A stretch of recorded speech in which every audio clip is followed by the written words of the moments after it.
어, 제가 연구원에서 상담에 관심 있는 사람들을 가르치는 선생인데요. 오늘 앞에 이렇게 연세되시는 그 어른들을 뵈면서 그러니까 뭔가 좀 가르치기보다는 좀 뭔가 좀 응석을 부리고 싶은 마음이 제 안에서 많이 올라오더라고요.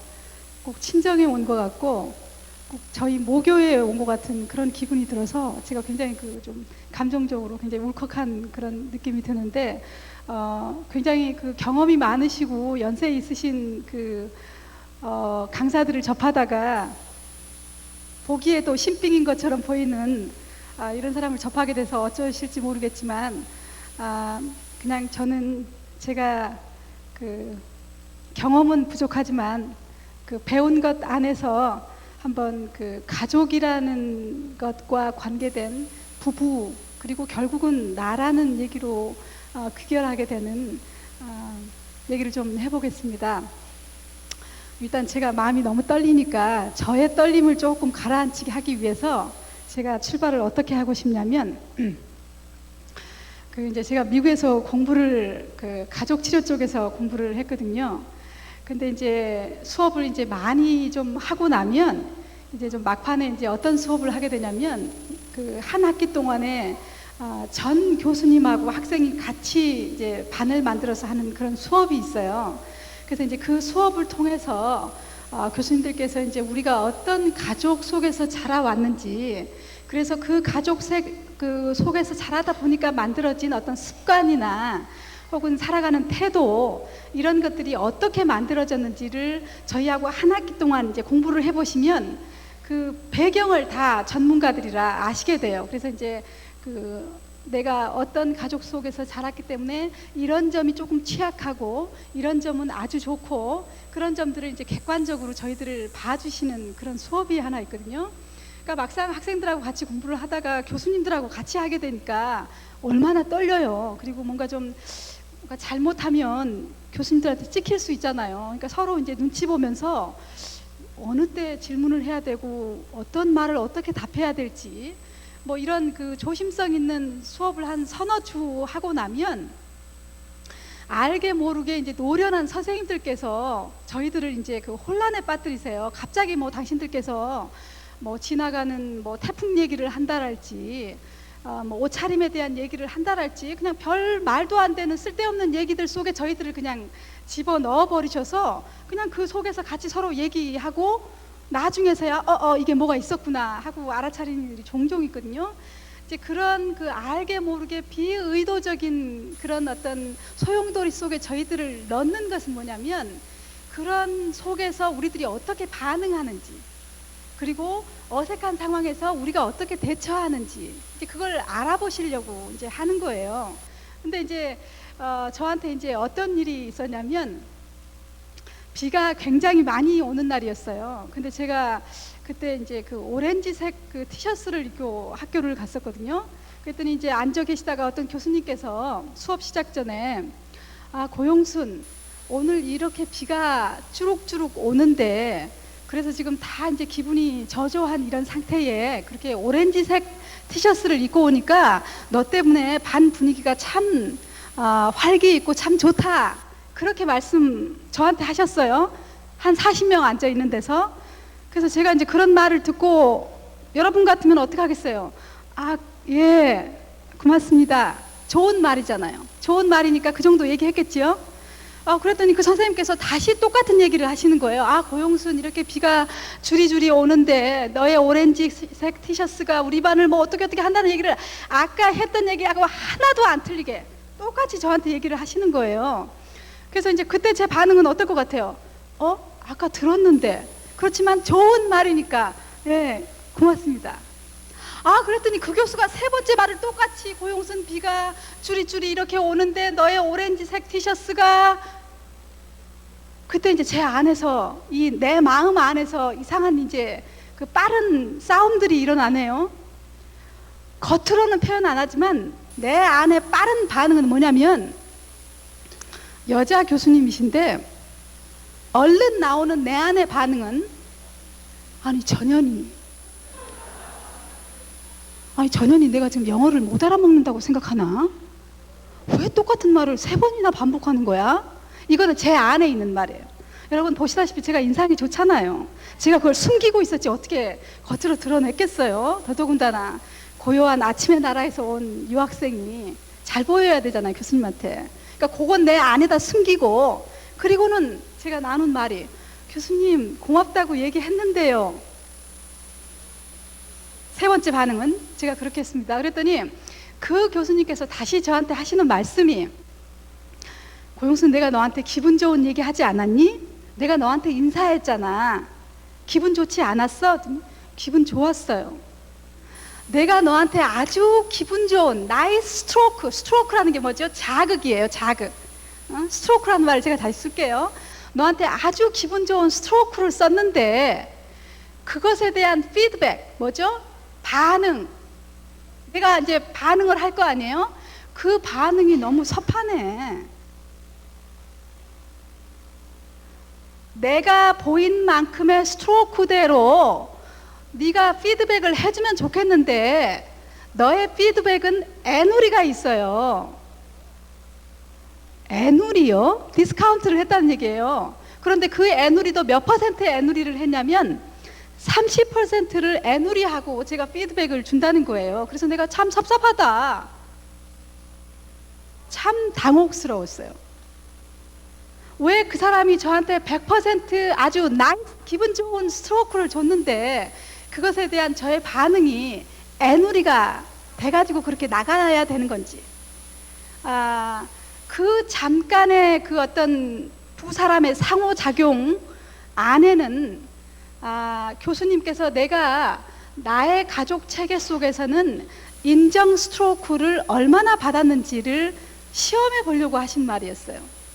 얼마나 엄마 아빠로부터, 형제 자매로부터, 친구들로부터 인정해주는 말, 너 참 괜찮다, 능력 있다, 참 잘한다, 이런 말을 얼마나 듣고 자랐는지를 그 잠깐의 순간에서 바바박 하고 점수가 나온 거예요. 그 말은 맞습니다. 저는 제 집에서 그렇게 이쁘다, 잘한다, 잘할 수 있다, 네 존재가 고맙다, 이런 얘기를 들어보지를 못했습니다. 어르신들이 참 많이 계신데요. 저희 부모님들은 자수성가하신 분이세요. 초등학교를 나오셨고 자녀 5명을 교육시키기 위해서 그야말로 노동만 하셔서 자수성가하신 분이에요. 그래서 저희들 얼굴을 보면서 둘째 딸, 첫째 딸, 첫째 아들, 셋째 아들 이렇게 봐줄 시간이 없었어요. 그냥 그분은 열심히 돈을 벌어서 우리를 학교 보내는 것이 그분들의 사명이었고, 우리는 어쩌든지 우리 맡은 일을 그냥 착하게 잘하면 됐었어요. 그냥 공부 잘하고 잘 크고 이것은 의무예요. 그리고 우리의 부모님은 열심히 돈을 버셨고, 그런 가족 체계 속에서 제가 만들어졌거든요.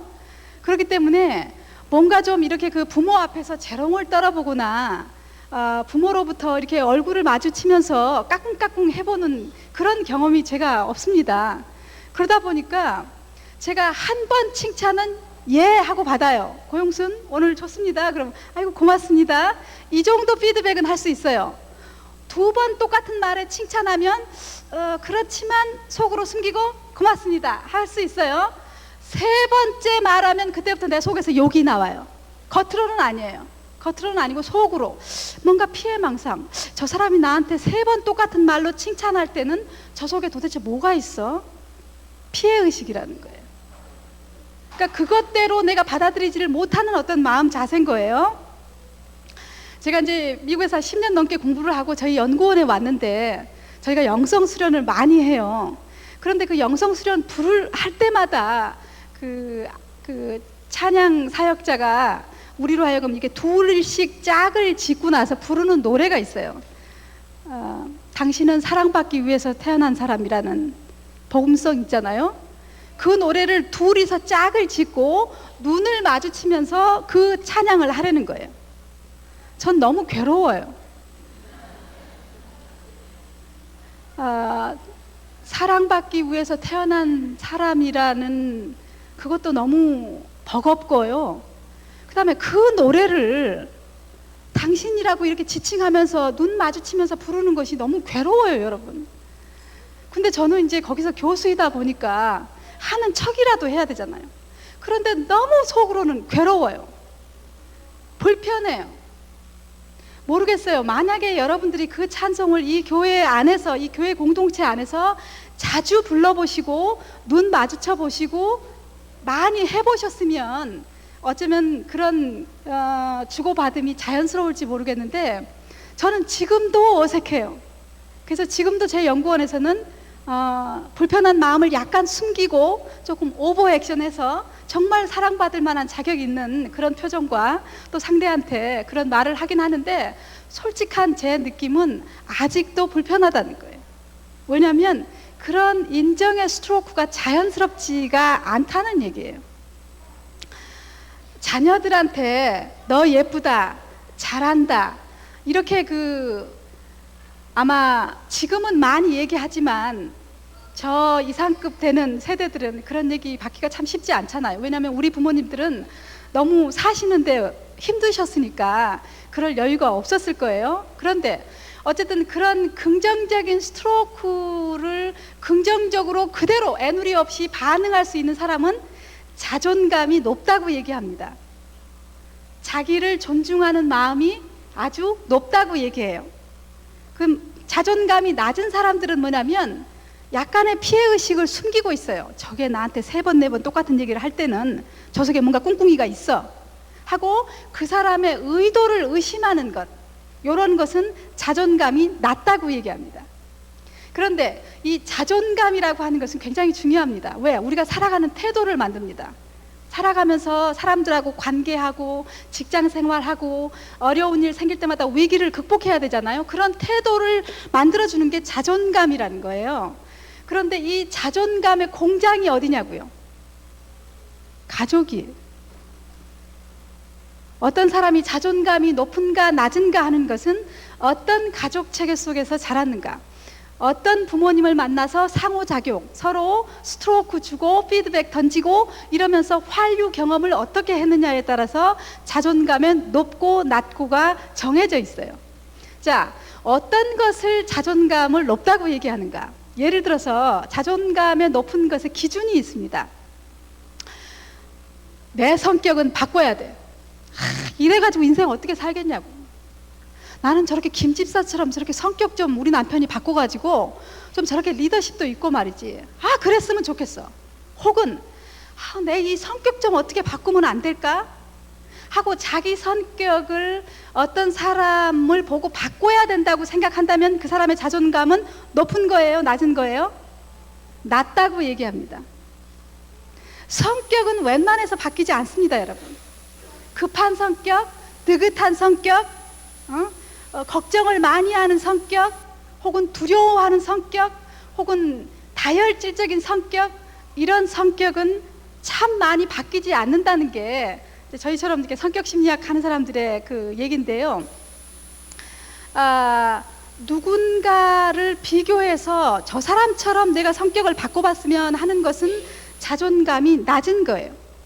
예를 들어서 우리가 예수님을 닮고 싶다는 찬송을 부르지 않습니까? 그 경우는 자존감이 높은 거라고 얘기해요.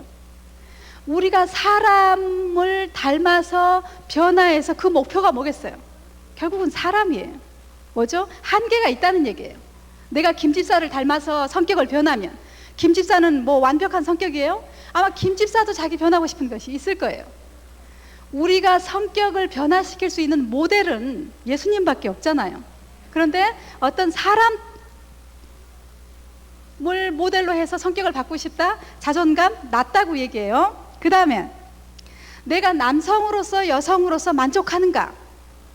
이 세상에 나 여자로 태어나서 얼마나 행복한지, 기왕이면 내가 이 세상에 남자로 태어났으면 얼마나 좋았을까? 이런 식으로 내가 여성된 것, 남성된 것에 대해서 어떤 생각을 하고 있는가? 만족하는가? 만족하지 않는가? 만약에 딸 집안에 또 딸이었다면 분명히 내가 여성으로 태어난 것에 대한 불만족감이 있을 거예요. 내가 만약에 남자로 태어났으면 하고 항상 아쉬워한다면 어쩌면 그 사람은 자존감이 낮을 가능성이 많다고 얘기합니다. 또 하나는 뭐냐면 자기 능력에 대해서 어떻게 평가하는가. 대학원을 나왔기 때문에 대부분의 사람들이 자기를 능력 있게 평가한다고 생각하시면 여러분 오해입니다. 대학원을 나온, 아니 대학 박사모를 받아도 스스로에 대해서 능력 평가를 굉장히 낮게 주는 사람들이 있어요. 그런데 어떤 사람들은 중학교를 나와서 검정고시를 치면서도 뭔가 내가 이런 여건에 이런 능력을 가질 수 있으니 얼마나 감사한가. 더더군다나 내가 어떤 다른 사람들보다는 예수님을 알고 있는 이것으로 내 능력을 삼고 자기 능력 부분에 대해서 긍정적으로 생각한다면 자존감 높다고 얘기합니다. 그렇기 때문에 자존감 부분에서 능력을 얘기할 때는 학위 가지고 얘기하는 게 아닙니다, 여러분. 무슨 말인지 알겠죠? 그러면 네 번째 이제 자존감 척도로 중요한 말은 뭐냐면, 사랑할 때 내가 누군가를 좋아하는데 그 좋아하는 표시를 어떻게 하는가에 따라서 그 사람의 자존감을 알 수 있다는 겁니다. 아까 제가 피드백 얘기했지 않습니까? 제가 여러분들한테 스트로크를 하나 줘보겠습니다. 어떤 식으로 여러분들이 피드백 하는지 한번 보겠어요. 여러분, 빈 주머니, 재채기, 사랑, 이 세 가지의 공통점은 뭡니까?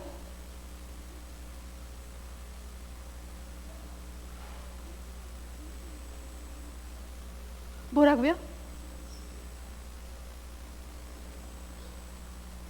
퍼진다고요?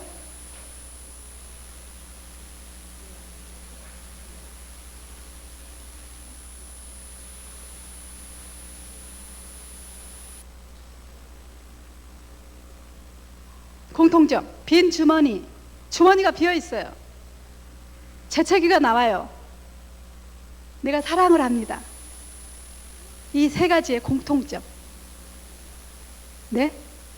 버린다?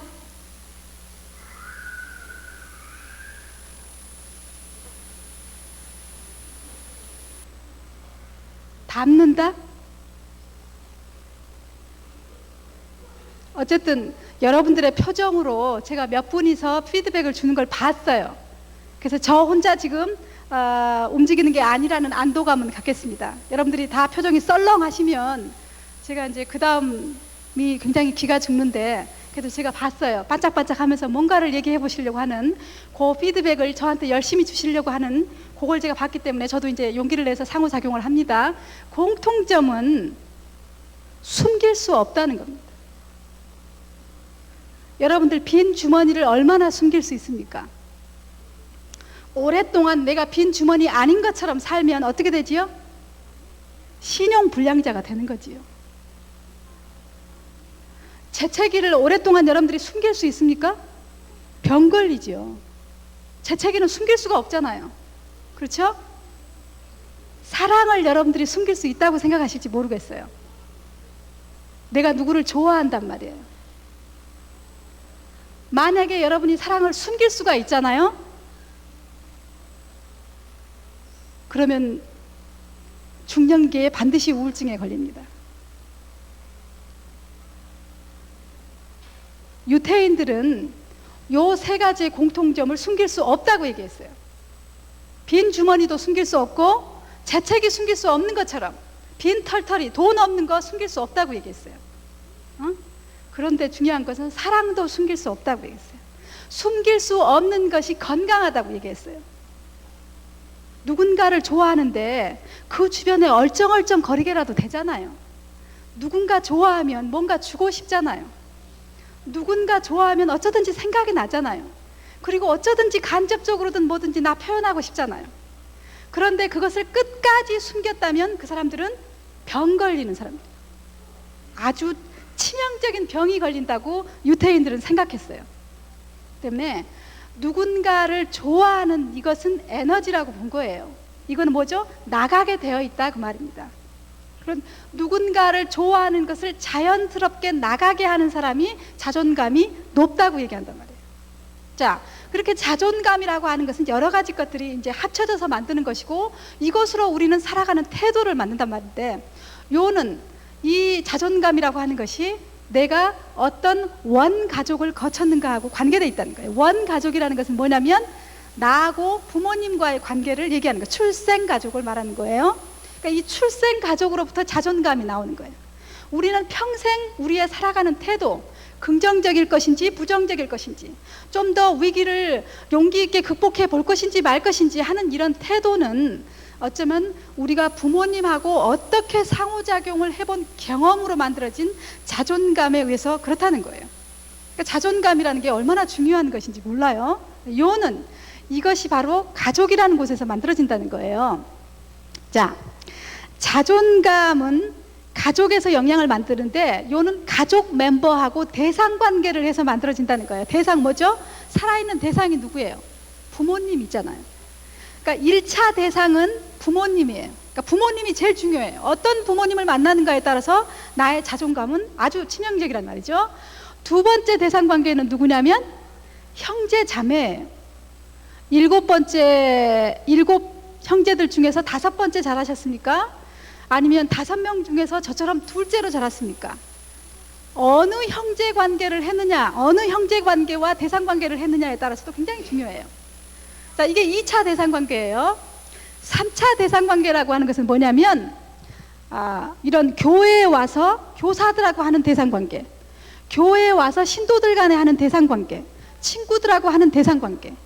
그러니까 요 3가지의 대상 관계를 통해서 나의 자존감은 만들어지는 거예요. 1차 대상은 누구라고요? 부모님이에요.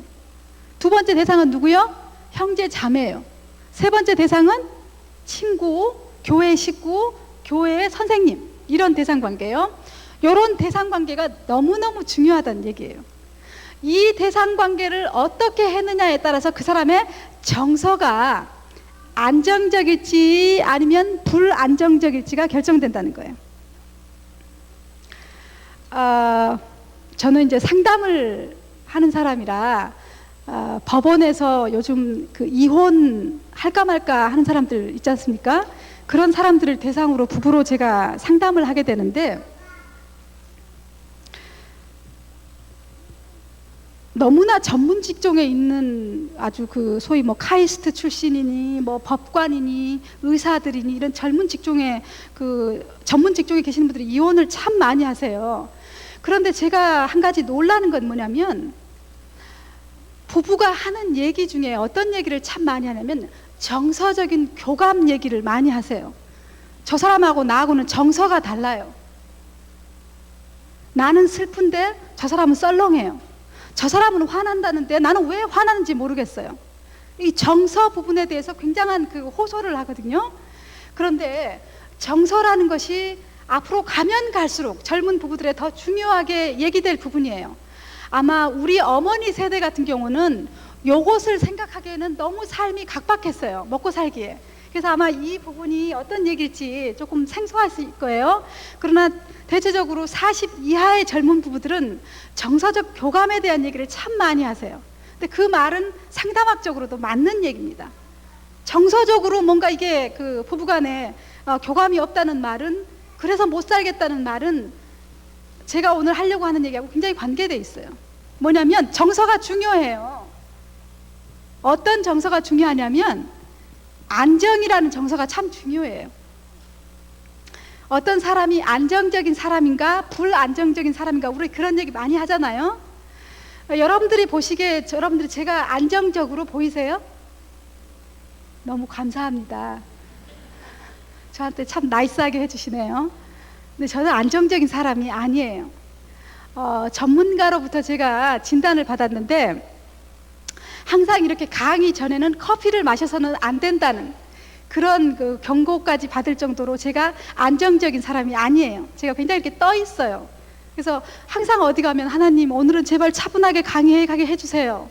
차분하게 해주세요. 이런 말 제가 참 많이 해요. 이제 그 말은 뭐냐면 저도 안정적인 사람이 되고 싶어요. 그런데 제가 안정 부분에 대해서 약간 취약한 게 있어요. 자, 정서가 안정적이려면 2가지가 플러스 돼야 돼요. 2가지 정서가 플러스 돼야 돼요. 뭐가 플러스 돼야 되냐면 안전이라는 느낌이 무엇인지, 친밀이라는 느낌이 무엇인지가 더해져야 돼. 요 2개를 잘 가지고 있는 사람이 안정적이에요. 이제 여러분들이 이제 앞으로 교회 안에서 이제 보세요. 어떤 분이 참 안정적이다. 그랬을 때는 그분한테는 요것만 가지고 있어서가 아니에요. 요것만 따로 가지고 있어도 안 돼요. 안전이라는 느낌하고 친밀이라는 느낌이 두 개가 붙어 있어야 돼요. 그러면 알게 모르게 안정적인 분위기가 나오게 돼 있어요. 자, 이건 무슨 말이냐면 가족 속에서 요 안정이라는 정서가 만들어지려면 요는 이제 안아주기 경험을 어떻게 했는가. 가족이라는 기능이 뭐예요? 결국은 안아주는 곳이에요. 그런데 이 안아주기를 두 가지로 안아주기를 경험해야 된다는 거예요. 하나는 뭐냐면 환경적으로 안아주기가 있어야 되고요. 그 다음에 하나는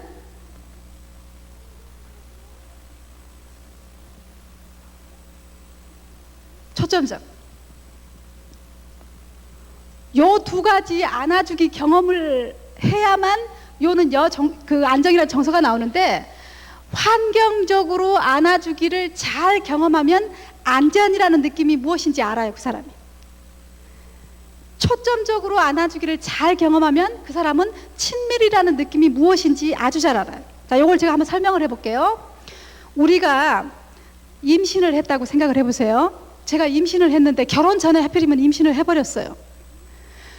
그러니 제가 앞으로 이 교회 일을 할 사람인데 결혼 전에 임신을 해버렸으니 제가 얼마나 초조하고 불안합니까? 누가 이걸 알면 어떡하나. 자, 내 뱃속에 있는 아이는 엄마의 배가 환경이잖아요. 그렇죠? 엄마의 뱃속에서 지금 태아가 안아주기 경험을 하고 있는데, 요는 그 배를 가지고 있는 이 엄마라는 사람이 지금 정서적으로 어떡하죠? 불안하잖아요. 쪽팔려. 어쩌다가 내가 임신하게 됐어. 사람들이 알면 어떡해. 지금 이 엄마의 배가 얼마나 불안합니까? 불안한 정서를 계속 뱃속에 있는 태아한테 보내고 있어요. 그 태아는 뱃속에서 지금 안전합니까? 안전하지 않다고 얘기해요. 왜? 지금 환경 자체에서 계속 불안한 사이클을 보내고 있어요, 아이한테. 그러니까 불안 속에서 아이는 뱃속에서 지금 웅크리고 있는 거예요. safe, 안전하지 않아요. 그런 걸 얘기하는 거예요. 얘가 나왔는데 아버지가 알코올 중독자예요. 어머니가 우울증 환자예요. 그리고 엄마 애를 봐주려고를 안 해. 안아주지도 않거니와 알아서 크게 내버려 둔다든가 상습적으로 폭력을 한다거나, 그러면 그 아이가 자라고 있는 환경은 지금 safe, 안전한 거예요? 그렇지 않다고 얘기해요. 그래서 아이는 지금 치명적으로 안전이라는 느낌이 모르게 자란다는 거예요. 그것도 중요하고요. 그 다음에 이제 아이를 내가 낳았으면 안잖아요. 초점적 안아주기라는 것은 무슨 말이냐면, 내가 지금 아이를 안고 있는데 그 아이하고 초점을 맞춘다는 얘기예요. 초점을 맞추면서 예뻐 까꿍 하고 아이를 초점 눈 맞춰준다는 얘기예요. 그 안아주기를 어떻게 경험했느냐에 따라서 친밀감이 발달된다는 거예요. 자, 미국 사람들 같은 경우는 꼭 젖을 먹여야 아이가 그 환경적으로 안전하면서도 친밀감을 느낄 수 있다고 얘기하는데, 저는 꼭 젖 먹여야 된다고 생각은 안 해요. 저는 두 애를 젖 먹이고 키웠지만 달리 제가 젖을 먹인 게 아니라 간편하니까 젖을 먹인 건데, 미국 사람들은 그것에 대해서 굉장히 의미 부여를 해요. 아이들이 친밀과 안전을 배우려면 반드시 젖꼭지를 물려야 된다는 건데, 인조 젖꼭지는 안 된다 주의거든요. 그렇지만 초점적 안아주기 때문에 저는 반드시 그걸 주장하지는 않아요. 왜냐하면 어떤 엄마가 아이를 안고 있으면서 젖은 물렸어요. 그래놓고 초점은 어디다 두냐면 남편한테 두고, 여보 이번에 아파트값 얼마나 올랐어? 이번에 우리 전세값 괜찮겠어? 하고 걱정하고 염려하면서 초점을 딴 데다 두고 얘기를 한다면, 요 아이는 젖만 물렸을 뿐이지 친밀감을 느낄 수는 없다는 얘기예요. 그런 점에서 인조 젖꼭지를 넣었는지 말았는지가 중요한 게 아니에요. 요는 그 아이를 안아서 인조 젖꼭지를 물렸다 할지라도 그 아이하고 초점을 맞추면서 눈을 맞추면서 그 아이가 예쁘다는 표시를 여러 번 보냈다면, 그 아이는 환경적으로 세이프, 안전하고, 그리고 느낌으로도 너무 친밀하다, 따뜻하다, 좋다, 이런 것을 알고 자란다는 거예요. 요는 여러분들이 어렸을 때를 한번 잘 생각해 보세요. 내가 환경적으로 안전했는지, 혹은 부모가 나한테 초점을 맞춰 잘 눈 맞추침을 잘 해줬는지, 그 두 개가 잘 조합이 됐다면 그 사람은 아마 안정적인 정서를 가졌을 가능성이 많아요. 근데 대체적으로 우리는 다 그게 똑같이 잘 배합이 되기가 쉽지 않아요. 요는 자기가 초점적 안아주기가 부족한지 아니면 환경적 안아주기가 부족한지 한 번만 생각을 해보세요. 그러면 자기의 취약한 점이 무엇인지 알 수가 있다는 거예요. 자, 보세요. 환경적 안아주기, 세이프하다. 아, 참 안전해. 우리 교회는, 나는 우리 교회만 오면 안전해. 우리 교회 어디 구석에서 기도만 하면 나는 너무나 안전해. 이런 느낌 무슨 느낌인지 알겠죠? 이런 안전이라는 느낌이 잘 오리엔테이션이 되려면 우리가 가족 체계 속에서 무엇을 배워야 되냐면 경계가 무엇인지 배워요. 경계. 이 말이 좀 우리한테 낯설 수 있어요. 가족 안에 어떻게 경계가 있단 말이야. 섭섭한 말일 수 있거든요. 그런데 이 경계를 한번 잘 생각해 보시면 가족 세대 간의 경계가 있고요. 부부와 자녀 간에, 그리고 이 아이들이 컸을 때마다 필요한 사적 공간, 이런 식으로 경계가 많이 필요한데, 사실은 우리나라는 뭉치면 살고 흩어지면 죽는다, 이런 구호 속에서 너무나 오랫동안 굳어진 문화권이기 때문에 사람 사이에 경계가 있다는 말이 그렇게 편하지 않을 거예요. 그리고 우리가 전철을 타기만 해도 공간이 없잖아요. 나라 자체가 좁으니까 경계라는 개념을 가질 수가 없어요. 그러다 보니까 우리가 너무 경계 없이 침범적인 경우가 참 많아요. 근데 인간관계 속에서도 그런 게 많이 나타나요. 보세요. 만약에 5학년짜리 아이가, 자, 지금 5학년이면 여자아이들이 생리를 하거든요. 그 5학년짜리 아이가 만약에 엄마 아빠 침실을 밤 12시 혹은 아침 일찍 무조건 뛰어든다면 이 경우는 경계가 부족하다고 얘기해요. 지금 안전한 경계가 무엇인지 모르고 자랐다고 우리는 얘기하거든요. 또 다르게 어떻게 얘기하냐면, 부부 상담을 하다 보면 남편이 하는 말 중에 이런 말이 있어요. 교수님, 저희 부부는 문제가 많은데 여러 가지 얘기할 거 없고요. 제 와이프는 청바지 입고 자는 여자예요. 이렇게 말해요. 얘기 다 된 거죠, 그러면? 여러분들이 결혼을 하셨다면. 그냥 남편이 와서 하는 얘기가, 단적인 얘기가 그거예요. 자기 와이프는 청바지를 입어야만 자는 사람이래. 그러니 우리 관계가 좋아지겠냐고. 이렇게 이제 불평을 얘기하시거든요. 자, 청바지를 입고 자야만 하는 와이프. 이 경우는 뭐죠? 부부 관계 속에 어쩌면 경계 부분에 이상이 있다는 얘기예요. 이 얘기를 많이 추적을 해보잖아요. 그러면 그 와이프가 청바지를 입어야만 하는 사실이 발견이 돼요. 왜냐하면 그 가족 체계는 부부라는 게 옷 벗고 자다가 새벽까지 있을 수도 있고, 그 다음에 뭐 와이프가 남편 트렁크 바지를 입을 수도 있는 게 부부 체계잖아요. 그런데 그러기가 너무 뭔가는 그 안전하지 않는 가족 체계였던 거예요. 시어머니가 항상 일찍 일어나셔가지고 교회 가려고 한다거나, 그러니까 잠을 들다가도 시어머니 오실지 모르니까 빨리 옷을 입어야 되고, 그래서 그런 것이 습관이 되고 습관이 되고 습관이 되다 보니까 옷을 입고 자지 않으면 뭔가 세이프, 안전하지 않는 어떤 그 부부 패턴이 만들어진 거예요. 그러니까 그거는 무슨 소리냐면 뭔가 그 지금 부부 체계가 안전하지 않았다는 얘기예요.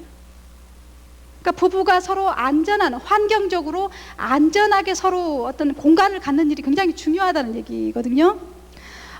가끔 저희 시어머니가 이제 오셔요. 그러면 이제 저는 직장 생활을 하기 때문에 제가 그런 얘기를 하거든요. 어머니 오실 줄 몰랐어요. 어떡해요? 그러면 그냥 하시는 말씀이 있어요. 야, 내가 내 집에 오는데 전화하고 오냐? 알리고 오냐? 이런 말씀이 있으시거든요.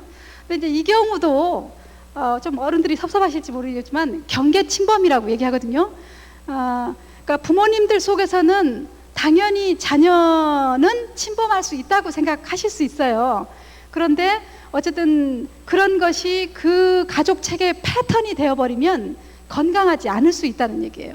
요즘은 많이 전화 먼저 하신다거나 배려해 주신다거나 이런 일 참 많지만, 저희 앞세대 부모님들 같은 경우는 시부모님하고 그런 요구할 수 없잖아요. 어머니 왜 먼저 연락 안 하셔서, 이런 말은 당최 할 수도 없는 그런 세대잖아요. 근데 어쨌든 그런 것도 침범적인 이제 경계라고 얘기하는데, 어쨌든 그런 경계에 대한 존중이 굉장히 중요하다는 얘기예요.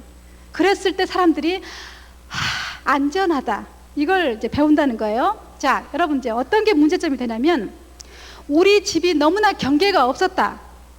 그냥 친척이고 뭐고 맨날 와서 자고, 생리해야 되는 여학생이 어디 가서 생리대 갈 데도 없을 만큼 그렇게 경계가 뭔가 안정적이지 않았던 그런 가족 측에서 자라는 어떤 여자아이가 경계 부분에 대해서 결핍을 갖게 되면 나중에 이제 어떤 일이 벌어지게 되냐면 그 가족 환경을 도망가고 싶어 한다는 얘기예요.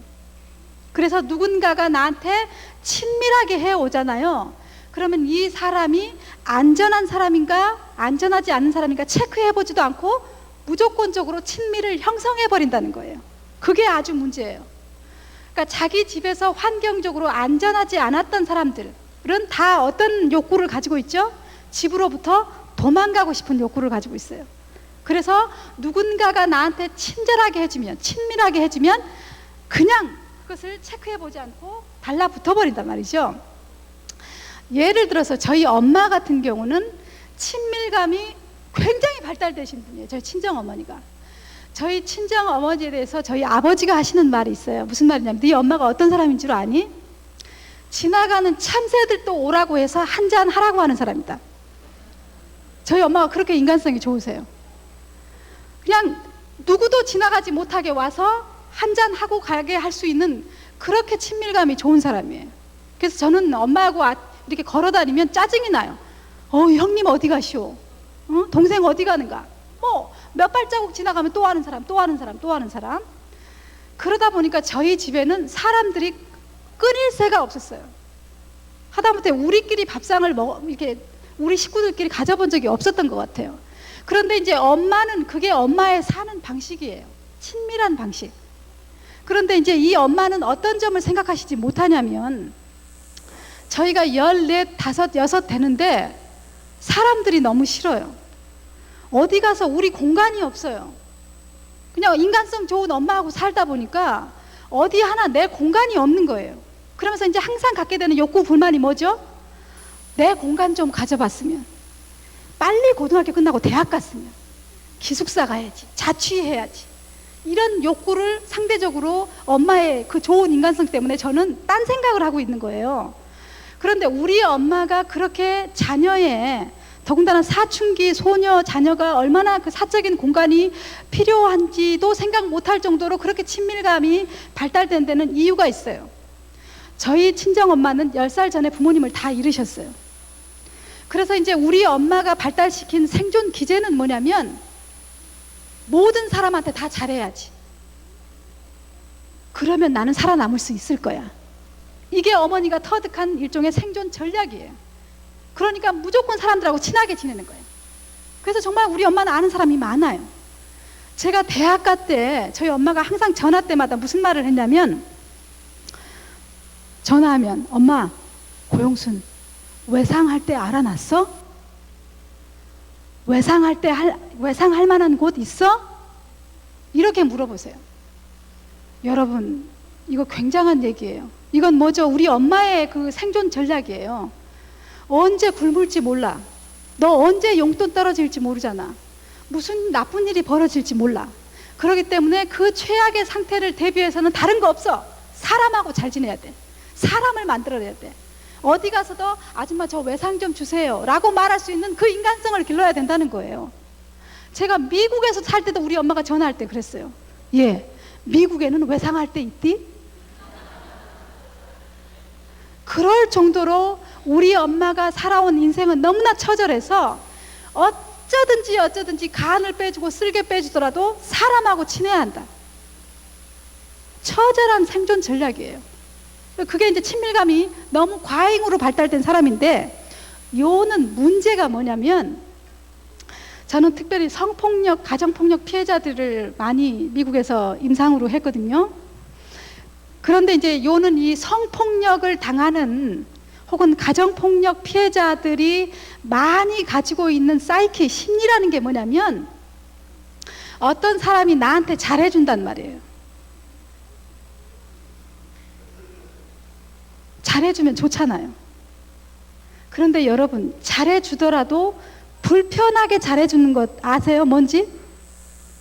나하고 저 사람은 이만큼 사귀었는데 갑자기 나한테 무슨 반지를 준다거나, 혹은 갑자기 나의 허벅지를 만진다거나, 갑자기 얼마 사귀지 않았는데 여관에 가자고 한다거나, 이런 것은 내가 좋지만 약간은 불편한 거거든요. 불편하다는 느낌을 사람들이 갖거든요. 그런데 환경적으로 안전감에 취약한 사람들은 그 불편함에 머물러지를 못해요. 불편한 느낌을 잘 유지를 해야 되는데, 불편한 느낌을 어떻게 해석하냐면, 난 참 불편한데 내가 만약에 불편하다고 표현하면 저 사람이 날 싫어서 가버리겠지, 나를 싫어하겠지. 그래서 그냥 그 불편함을 조금 참아요. 안전하지 않은데도 조금 참아요. 그러면 그 사람은 처음에는 나의 허벅지를 만지더니 그 다음에는 괜찮네, 이게 받아들여지네. 그러면 그 사람이 그 다음에는 어디를 만지죠? 어떻게 더 친밀을 확장시켜 나가죠? 엉덩이를 만지죠. 그런데 나는 불편해요. It's not safe. 이거 안전하지 않은데 그래도 내가 이걸 말하면 저 사람이 도망가지는 않을까? 그래도 나한테 이렇게 친해주게 해주는 사람이 없는데, 나한테 이렇게 친밀하게 해주는 사람이 없는데 어떡하지? 걱정하는 중에 저 사람은 어떻게 받아들이죠? 나 받아들이는 거구나. 그 다음에는 이제 어디로 가죠? 젖가슴으로 가고, 그 다음에는 잠을 자고. 자기가 안전하지 않은데 친밀을 유지하기 위해서 자기의 안전을 포기하고 친밀로 붙어버리는 많은 사람들이 성폭력 피해자가 많아요. 미국에서는 10살이 넘잖아요. 그러면 이제 안전한 경계가 어디만큼인지 아이들한테 훈련을 시킵니다. 선생님이 만약에 고용순 오늘 옷 예쁜 거 입었네 하고 어깨를 툭툭 거려봐요. 그리고 느낌을 갖게 해봐요. 툭툭 어깨에 선생님이 만지는 것 안전해? 예, 이 정도는 안전하고 친밀해요. 그런데 선생님이 또 우리 때는 왜 이렇게 선생님들이 무식했던지 뒤에 막 브라자끈 만지고 그랬었잖아요. 그쵸? 남자들은 몰라요. 우리가 얼마나 고생하면서 선생님들 속에서 그 안전하지 않는 관계를 했는지. 그럼 또 이제 뒤로 이렇게 만지면서 예쁘다 예쁘다 그러면서 안전하게 느껴져? 그리고 친밀해? 물어봅니다. 5학년짜리한테 그렇게 물어봐요. 그랬을 때 5학년짜리가 얘기합니다. 친밀한 것은 같은데 선생님이 내 브래지어건 뒤를 만지는 것은 I don't feel safe. 이거 좀 세이프하게 안 느껴져요. 안전하게 안 느껴져요, 선생님. 그러니까 그만큼만 나한테 친밀 표현했으면 좋겠어요. 이 연습을 수도 없이 시킵니다. 아주 가까운 사람이 엉덩이 만질 때, 허벅지 만질 때, 겨드랑이 만질 때 어디까지 안전한가, 그리고 친밀한가 아이들한테 느껴보게 하고 연습시킵니다. 이거는 뭐냐면 이 다음에 커서 데이트를 하게 되거나 혹은 알지 못하는 사람한테 호감은 있는데 관계 유지하는 법, 그러니까 안전한 관계를 유지하면서 친밀을 갖게 하는 것을 연습시키기 위해서 하는 말이에요. 그러니까 안전이라는 느낌이 여러분 그렇게 중요한 거예요. 제가 랍비들하고 공부를 많이 했거든요. 유태인들. 자, 유태인들이 결혼 전에 있는 그 부부들을, 예비 부부를 교육시킬 때마다 항상 하는 말이 있습니다. 뛰지 마, 뛰지 마. 너희들 지금 마음이 뛰고 있지? 뛴다는 게 뭐죠? 이미 막 달려가서 서로 지금 붙어 있다 그 말이에요. 뛰지 말고 뭐 하라고요? 걸으라고 얘기해요. 저는 그 말 듣고 너무 놀랐어요. 랍비가 유태인, 여러분들 아직 성경책에 랍비라는 말 많이 나오죠? 예. 미국에 이제 여러 랍비들을 제가 만났는데 그 랍비가 예비자 부부들한테 계속 하는 말이에요. 지금 걷고 있어? 스피드가 어느 정도야? 빨리 걸어? 천천히 걸어. 너희들 눈 보니까 지금 걷고 있지 않은데 걸어 걸어 걸어. 그 말을 아주 많이 해요. 그래서 제가 도대체 그게 무슨 말인지 알 수가 없었어요. 근데 이 랍비들은 알고 있는 거예요. 이미 우리가 누군가를 사랑하게 되면 우리의 마음, 우리의 몸, 이 모든 것들이 걷지를 못한다는 걸 알고 있어요. 빨리 달라붙고 싶잖아요. 빨리 뽀뽀하고 싶잖아요. 빨리 살고 싶잖아요. 마음이 지금 막 뛰는 거예요. 급하고. 저 결혼할 때 날짜를 잡는데 저는 빨리 결혼하고 싶은데 우리 시숙님이 우리가 하고 싶은 날짜를 2주일을 늦춰서 날짜를 잡아주시는데 그때 제가 얼마나 섭섭했던지. 내 마음은 지금 뭐죠? 뛴 게 아니라 날아서 이미 내 남편 될 사람한테 붙어 있는데 그걸 갖다가 2주씩이나 늦춰놨으니 제가 얼마나 마음이 급하겠어요. 이런 마음이란 말이에요. 누군가를 좋아하게 돼서 결혼을 하려고 준비하는 마음은 결코 걸을 수가 없어요. 걷는 마음이 아니에요. 그걸 잘 알아요. 그러니까 랍비들은 계속 얘기하는 거예요. 세이프해? 너희들 지금 안전하다고 생각해? 서로에 대해서 안전감을 느껴? 이건 무슨 말이죠? 신뢰감이 충분히 가는지, 충분히 알아봤는지, 충분하게 서로 아는지, 그리고 나서 친밀을 형성하라는 얘기예요. 안전을 체크하라는 말이에요. 걸어라, 뛰지 마라, 이런 말들은 다 내가 먼저 이 상대가 안전한지를 먼저 체크해 본 다음에 친밀을 가라는 얘기인데, 이런 얘기들은 다 그만큼 이 사람이 안정감을 가지고 어떤 체계를 만드는 것이 그렇게 중요하다는 얘기예요. 그러니까 이제 이 말은 무슨 말이냐면, 걸으면서 사람들이 뭐 하겠어요? 데이트하는 사람들이 손잡고 걸으면서 뭐 하겠어요, 여러분? 걸으면서 얘기하겠죠. 무슨 얘기를 할 것 같아요? 뛰면은 얘기 못해요, 여러분. 남자 여자 친구 사귀었는데 벌써 모텔 가잖아요. 그러면 여러분들 그때부터 얘기 시작할 것 같죠? 의외로 그렇지 않아요. 그 이후부터는 계속 모텔 가야 돼요. 이미 한번 뛰어버리면. 그러나 걷는다고 하는 것은 무슨 말이냐면 얘기를 많이 한다는 것을 말하는 거거든요. 무슨 얘기를 많이 하겠어요? 살아온 얘기하는 거예요. 가족 체계 얘기하는 거예요. 내가 어떤 가족 속에서 부모님하고 어떤 상호작용을 했고, 어떤 것이 미흡했고, 우리 부모님한테 이런 상처를 받았고, 나는 이런 부분에 결핍을 가지고 있고, 나는 이런 부분에 욕구를 가지고 있어. 끊임없이 걸으면서 가족에 대한 얘기를 하라는 의미예요, 랍비들 말은. 자, 내가 어떤 가족 속에서 자랐는지를 충분하게 얘기를 하고 나잖아요. 그리고 그 사람이 그것에 대해서 알아듣고 끄덕거려 줄 때 이 사람은 그때서야 세이프, 이 사람 참 안전감이 든다. 이 사람은 나한테 안전한 사람이다. 그렇게 되면 당연히 손도 가고 발도 가고 결혼해서 한 체계를 만들게 된다는 얘기죠. 자, 가족 체계를 얘기한다고 했을 때는 그 가족 체계가 꼭 건강해서만이 아니에요. 건강한 부분만 얘기할 상대라는 게 안전하겠어요? 그렇지 않아요. 그건 거짓말 관계예요. 사실은 내 가족 체계가 별로 그렇게 건강하거나 나를 안정적으로 만들지는 않았지만 그래도 그런 얘기를 끊임없이 말하고 들어줄 수 있는 대상은 안전한 대상이에요. 제가 남편하고 결혼할 때 제 남편이 저한테 자기 가족 체계에 역기능적인 얘기를 참 많이 했어요. 집안이 좀 복잡하더라고요. 그런데 이제 그런 복잡한 얘기를 이렇게 노출하는, 물론 시간이 좀 지나서 얘기했지만 그런 정도를 봤을 때 나한테 그렇게 말할 수 있는 대상이라는 생각이 들었을 것 같고요. 또 그렇게 자기의 안 좋은 가족 체계 부분도 노출한 것을 봤을 때 좀 믿음이 생기는 부분이 있거든요. 그렇기 때문에 제가 여러분들한테 가족에 대한 얘기를 할 때는 그 가족이 모두 다 안정을 만들어 주기 때문에 얘기하는 게 아니에요. 단지 내가 어떤 가족 체계로부터 나와서 친밀과 안전 부분에서 무엇이 취약한지만 좀 안다면, 그리고 그것 때문에 내가 결핍되어 있는 부분이 어떤 것인지를 알고 그 대상한테 그런 얘기를 해서 먹혀 들어간다면, 그것에 대해서 받아들여진다면 안전한 대상이라고 할 수 있다는 거예요. 안정감에 대한 얘기가 제가 첫 번째 얘기고요. 두 번째 얘기는 제가 해보고 싶은 얘기가 체계라는 얘기예요. 체계, 가족 체계. 왜 체계라는 말을 쓰냐면, 체계라는 건 시스템이라는 말이거든요. 교회 체계, 뭐 이런 말 하잖아요. 무슨 말이냐면 하나의 큰 덩어리 안에 여러 구성 단위가 서로 상호 의존한다는 말에서 체계라는 말이에요. 그러니까 가족 체계라는 것은 멤버가 여러 명이라는 얘기잖아요. 그런 점에서 이제 가족 체계라는 말을 쓰거든요. 근데 요는 내 가족 체계가 얼마나 기능적이었는지 역기능적이었는지를 좀 알 필요가 있어요.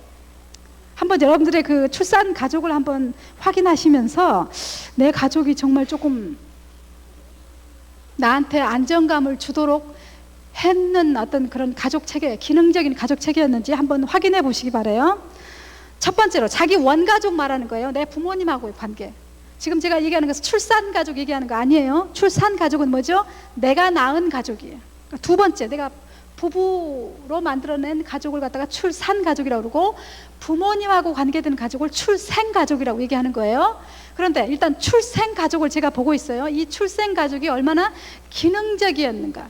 우리가 그런 말 많이 쓰죠. 역기능적 가족, 이런 말 많이 쓰잖아요. 그러니까 그런 기능과 역기능이 얼마나 내 원 가족에서 있었는지 한번 확인하시기 바랍니다. 첫 번째, 우리 가족 멤버가 서로 멤버 간에 너무 지나치게 간섭하고 참견하고, 하여튼 뭐 들고 날고를 엄마한테 다 보고했어야 되고, 이렇게 너무나 지나치게 간섭하고 과보호하는 그런 가족 체계였는지, 아니면 너무나 지나치게 마치 하숙생 왔다 갔다 하는 것처럼 누가 왔는지 가는지 알 수도 없는 그런 소원한 가족 체계였는지만 첫 번째 확인하시기 바라요. 만약에 내가 자랐던 원 가족 속에서 부모는 내가 오는지도 몰랐고 나가는지도 몰랐고 나도 엄마 나가는 거 알지도 몰랐고, 요런 가족 체계 속에서 자랐다면 그런 가족 체계에서 자란 아이들이 대체적으로 행동장애를 많이 일으켜요. 행동장애라는 게 뭐냐면 뭐 이렇게 학교 가서 품행이 단정하지 않다거나 뭔가 좀 반사회적인 그런 성격을 쓴다거나, 이렇게 행동적으로 장애를 일으키는 아이들이 대체적으로 무관심 가족 체계 속에서 자란다는 얘기예요. 그러니까 문제 아이들 있잖아요. 그런 경우는 다 이제 무관심 속에서 많이 자란 애들이 그렇고요. 만약에 너무 과보호한다, 밥 먹었냐 말았냐, 미팅 했느냐 말았느냐, 이런 식으로 너무나 이제 과간섭 속에서, 과보호 쪽에서 자란 사람들이 대체적으로 뭐가 있냐고요? 정서장애가 있어요. 여러분, 제가 이제 그 전문 직종에 있는 분들을 상담하면서 놀라는 게 뭐냐면, 전문 직종이 있어요. 프로페셔널 직업을 가지고 있는데 정서적으로 문제가 있어요. 항상 불안해, 항상 너무 두려워, 너무 양극단적으로 불안과 우울이 왔다 갔다 하는 사람들이 참 많은데, 이런 사람들의 가족 체계를 이렇게 추적을 해보면 대체적으로 엄마 아버지가 너무나 과간섭하는 경우가 많았다는 거예요. 그러니까 정서가 불안정한 사람들은 대체적으로 과간섭된 그런 가족 속에서 자랐다는 말씀 드려요. 그러니까 나는 정서가 불안한지 아니면 행동이 조금 안 좋을 가능성이 있었던 가족 체계였는지 한번 확인해 보시고요. 그 다음에 두 번째 얘기는 조금 집중력을 요하는데요. 여러분, 제가 다시 한번 여러분들한테 퀴즈를 한번 내볼게요. 뭐냐면 38살의 남편이 있어요. 그리고 짝이 있고요. 5학년짜리 이상의 자녀를 두고 있어요. 요 가족 멤버에 68세 이상의 부모님을 모시고 살아요. 그러니까 적어도 가족 멤버가 몇 명쯤은 되겠어요? 7, 8명은 되겠죠. 혹은 적어도 5명 혹은 6명 가족 체계를 만들고 있어요. 왜? 하나 이상이니까 체계란 말이죠.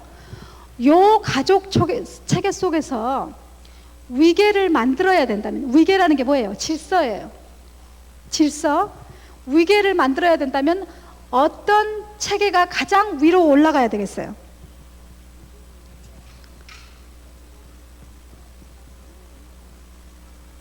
부모님이 계세요. 부부가 있습니다. 자녀가 있어요. 삼촌이 있고 뭐 고모가 있어요. 자녀가 둘이 있어요. 요것이 한 가족이에요. 그런데 이 부부가 38세 이상이고요. 부모님이 68세 이상이세요. 자, 부모님이라는 하나의 체계를 갖다가 하위 체계라고 얘기합시다. 큰 체계 안에 밑에 있는 체계라고 말해요. 부부라는 하위 체계, 삼촌과 고모라는 하위 체계, 조카들이라는 하위 체계, 여러 가지 하위 체계가 있는데, 이 하위 체계 중에서 어떤 게 탑으로 올라가야 될 것 같아요. 그래야 이 가족 체계가 안정적이 될 것 같아요. 어떤 하위 체계가 제일 위에 있어야 돼요?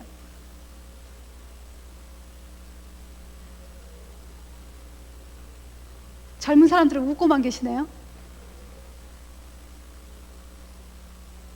이 문제가 어렵습니까, 여러분? 어떤 분이 제일 위에 올라가야 되냐? 누가 제일 중심이 돼야 되냐고요? 부모라고요? 부부라고요? 그렇게 말씀하시면 어른들이 섭섭하죠. 이때까지 다 키워놨더니.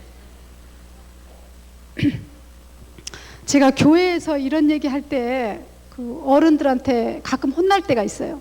참 조심스러워요. 근데 이거는 굉장히 중요한 얘기예요. 위계라는 말은 좋은 말은 아니에요. 왜? 위아래가 있다는 얘기잖아요. 기능이 잘 되려면 너무 위아래가 분명한 게 좋은 건 아니에요.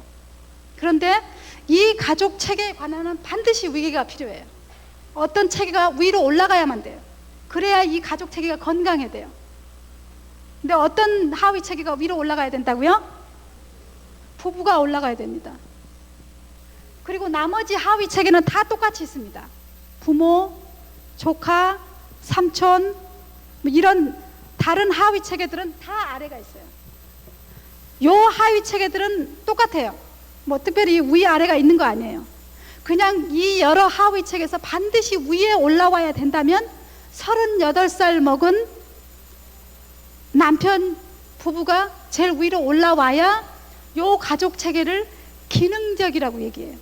무슨 말이죠? 건강하다고 얘기한다 그 말이에요. 만약에 부부가 결혼을 했는데 30살 정도 된단 말이죠. 그런데 아직 능력이 없어요. 그리고 부모님이 능력이 계세요. 이런 경우는 부모님이 위로 올라가야 돼요. 근데 요는 왜 제가 38살이라고 하겠어요? 왜 5학년짜리 자녀라고 얘기하겠어요? 그것 때문에 그러는 거예요. 그러니까 집에 그런 5학년짜리 손자 손녀를 가지고 있으면서 가족 체계를 만들어 가실 때는 아무리 그 부모님들이 경제적으로 능력이 있으시고 사회적인 지위가 높으시다 하더라도 그 가족이 건강하려면 그 부모님이 내려오셔야 된다는 얘기예요. 그래야 이 3세대에 있는 어린 아이들 또는 삼촌, 고모 이런 사람들이 나중에 결혼해서도 가족의 체계를 만들 때 기능적으로 만들 수 있다는 얘기예요. 제 말 괜찮아요? 무슨 말인지 알겠어요? 만약에 이것이 이렇게 위계적이지 않을 때는 대체적으로 항상 상담에 오는 사람들은 이렇게 만들어져 있지 않았어요. 그러니까 부모님한테 너무 의존하든지 아니면 부모님이 그 어떤 파워가 너무 많으셔가지고 그것을 내려놓지 않든지 67세 이상의 부모로서 경제적으로도 굉장히 높으시고 사회적으로도 위치가 높으신데 38세 된 아들하고 살 때는 그분이 어떻게 해주라고 랍비들이 얘기하냐면 힘이 없는 척 해줘야 된다고 말씀하셨어요. 그게 이제 지혜라는 거죠. 뭐냐면 애들 앞에서 특별히 그걸 보여줘야 된다는 거예요. 애들 앞에서 아범 나 오늘 친구들 만나는데 아범이 내 체면 좀 살려줘. 뭐 아범 내가 무슨 결정을 내려야 되는데 나 혼자 좀 참 어렵거든. 아범 같으면 어쩌겠어. 아범이 좀 도와줘. 손자 앞에서 당신이 충분히 능력이 있음에도 불구하고 아버지를 이렇게 아들을 이렇게 올려주는 모습을 보여주는 것이 가장 그 68세 이후에 어른들이 보여주는 지혜의 모습이라고 랍비들이 가르치고 있거든요. 그러니까 이게 뭐죠? 그 가족 체계를 기능적으로 만들기 위한 일종의 유대인들의 일종의 지혜예요. 이제 그런 점에서 제가 위계 부분만 하나만 드리는 거예요. 뭐 이 부분을 너무 많이 생각하시지 마세요. 이제 세 번째는 생각하셔야 될 게 뭐냐면 여러분들 아마 가족 체계마다 규칙이 있었을 거예요. 저희 집 규칙은 뭐였냐면 제 원가족에서 규칙은 뭐였냐면 집에서는 절대로 부정적인 감정을 표현하면 안 된다예요. 아버지한테 감히 아빠 싫어요, 슬퍼요, 짜증나요 이런 말 할 수 없어요. 저희 집은 그게 원칙이었어요. 그리고 또 다른 규칙은 뭐였냐면 남자는 부엌에 안 간다예요. 저희 집 규칙은 그래요. 여러분들의 규칙은 어떠세요? 규칙이 있겠죠. 다 집마다. 예를 들어서 금요일마다 우리 집은 가족 예배를 드려. 이게 집의 규칙일 수도 있고 뭐 우리가 기본적으로 주일 성수하는 것을 규칙을 삼겠죠. 그런데 각 가족마다 규칙이 달라요. 근데 자기 집에 있었던 규칙이 무엇인지 한번 꼭 확인해 보세요. 제가 지금 제 출산 가족, 제 남편하고 아이들하고 하는 그 규칙에 여러 가지 규칙이 있지만, 어떤 분들은 가족 회의 하시잖아요. 지금 우리 집에서 가족 회의 합니다 하시는 분 한번 손 들어보세요. 뭐 한 달에 한 번, 두 달에 한 번, 식구들끼리 모여서 의논하고 하는 그런 회의 합니다 하시는 분. 만약에 저런 분이 저하고 사돈을 맺는단 말이에요. 이제 저런 규칙을 가지신 자녀가 이제 제 집에서 자란 애하고 결혼을 한다고 생각해 보세요. 근데 이제 우리 집 규칙은 뭐냐면 가족 회의 절대 안 해. 왜? 회의한다는 것 자체가 뭐예요, 지금? 부모들이 파워 논다는 얘기거든요. 애들 뜻 인정해 준다는 얘기거든. 근데 저는 싫어요. 저는 애들 이렇게 애들이 엄마 나 이거 사주세요. 엄마 이번에는 이렇게 해주세요. 나 그거 아주 씨도 말려버리고 싶어요. 그래서 우리 집에는 가족 규칙에서는 가족 회의 없어요. 요런 데서 자란 아이가 저런 집 아이하고 결혼을 했단 말이죠. 그런데 만약에 우리 집 아이가 남자예요. 제가 아들이 하나 있어요. 근데 저 집 딸하고 결혼했다고 생각해 보세요. 이제 이 다음에 어떤 일이 벌어지죠? 반드시 갈등이 일어난다는 얘기예요. 그렇게 가족 규칙은 중요해요. 저희 아버지가 부엌에를 안 가시는 분이거든요. 남자는 절대로 가면 안 돼요. 그런데 저희 시아버지는 또 어떤 규칙을 갖고 계셨냐면 먹고 살기 위해서는 남자 여자 다 부엌 가야 된다. 그러니까 제가 얼마나 이익을 받는지 알겠죠. 제 남편이 그런 가족 체계 속에서 왔어요. 그래서 저는 제 남편이 부엌 안 가도 괜찮아요. 왜? 저희 집 남자들은 절대로 부엌 안 가는 것으로 내가 자랐으니까. 근데 제 남편이 부엌에 오는 거예요. 너무나 놀라운 거예요. 그래서 저는 횡재를 했어요. 그리고 이제 제 남편하고 친정을 갔어요. 제 남편이 엄마를 도와주면서 마늘을 까고 있으니까 저희 아버지가 노발대발을 하면서 자네 지금 뭐 하고 있냐고, 빨리 나오라고. 여자는 다홍치마 때 잡아야 된다고. 완전히 적과의 동침이에요. 제 친정 아버지가 그러시더라니까요. 여자는 다홍치마 때 잡아야 되는데 지금 자네 뭐 하고 있냐고. 그런데 우리 남편은 또 전혀 다른 아버지 가족 체계에서 자랐단 말이에요. 그러니까 오히려 저는 친정 속에서 저희 남편이 조심해야 된다니까요. 남자로 있어야 돼요. 차렷하고 아무것도 하지 말아야 되고 여자만 해야 되고. 규칙이 굉장히 중요해요. 여러분들이 어떤 규칙을 가지고 있더라도 나중에 그 자녀가 다른 규칙을 가진 파트너하고 만날 생각을 하셔야 돼요. 그러니까 조금 어떤 규칙을 만드셔야 되겠어요? 탄력성 있는 규칙을 만드셔야죠. 특별히 남과 여자를 차별하는 규칙을 가지고 있으면 있을수록 나중에 다음 세대의 가족 체계에 올 문제점은 많은 거예요. 나중에 저랑 사돈 좀 어떻게 좀 저런 분의 자녀는 분명히 자기 의사도 표현해 봤을 거예요. 그리고 협상도 할 줄 알 거예요. 이번에는 가족 회의에서 이렇게 하기로 했으니까 서로 약속을 지키자. 혹은 그 다음 달에는 아버지 나 생각이 달라졌어요. 이런 과정들을 통해서 협상할 줄 알아요. 타협할 줄 알아요. 여러분, 우리가 부부 체계 만들 때 가장 큰 지혜가 뭐죠? 협상과 타협이에요. 그렇기 때문에 너무 이렇게 엄격한 그런 가족 어떤 규칙 속에서 자란다면 나중에 협상하거나 타협할 가능성이 없다는 거예요. 그런 점에서 내가 자라는 원가족은 규칙이 탄력성이 있었는가 없었는가 한번 확인하시라고요. 그 다음에 가족 속에서 역할을 어떻게 맡았는가. 예를 들어서 저희 언니는 공부를 굉장히 잘했어요. 그래서 저희 언니가 맡은 역할이 있어요. 그리고 저는 공부를 별로 못했어요. 그러니까 저가 맡겨진 역할은 뭐냐면 남동생들 밥 해먹이는 게 제가 맡은 역할이에요. 그리고 저희 언니의 역할은 뭐냐면 공부를 아주 잘하니까 아버지의 못 배우신 그 한을 풀어줄 의무를 언니가 맡아요. 반드시 사범대학 들어가야 돼. 그리고 영어 교사를 해야 돼. 그러니까 우리 언니는 그 특별 역할을 맡았기 때문에 일 안 해. 공부만 해. 그리고 지금도 교사예요, 저희 언니는. 그런데 이제 요는 저는 어렸을 때 좀 공부를 못했어요. 그러니까 아버지가 저한테 준 역할은 뭐죠? 남동생 3명을 밥 해먹이면서 자취하고 뭐 하여튼 뭐 이런 일을 제가 다 맡아서 한 거예요. 근데 요는 여러분도 저를 보셔서 아시겠지만 자녀가 언제 어떻게 될지 모르잖아요. 근데 부모들이 너무나 섣부르게 판단한다는 거예요. 너 이것 해라. 저것 대라, 이 역할 맡아라, 저 역할 맡아라 그러거든요. 역할을 맡은 건 좋은데 그걸로 고착이 되면 창의력이나 능력이 많이 없어진다는 걸 아셔야 돼요. 그래서 아버지 욕심에 또는 어머니 욕심에 가족 어떤 역할을 이렇게 미리 줘버리는 거 위험하다는 얘기 드리는 거예요. 저는 그런 역할에 오랫동안 고착해 있었기 때문에 나중에 공부할 때 저 스스로도 많이 힘들었어요. 왜? 나는 벌써 내 안에 주는 메시지가 뭐냐면, 고용순 너는 공부할 애가 아니었잖아.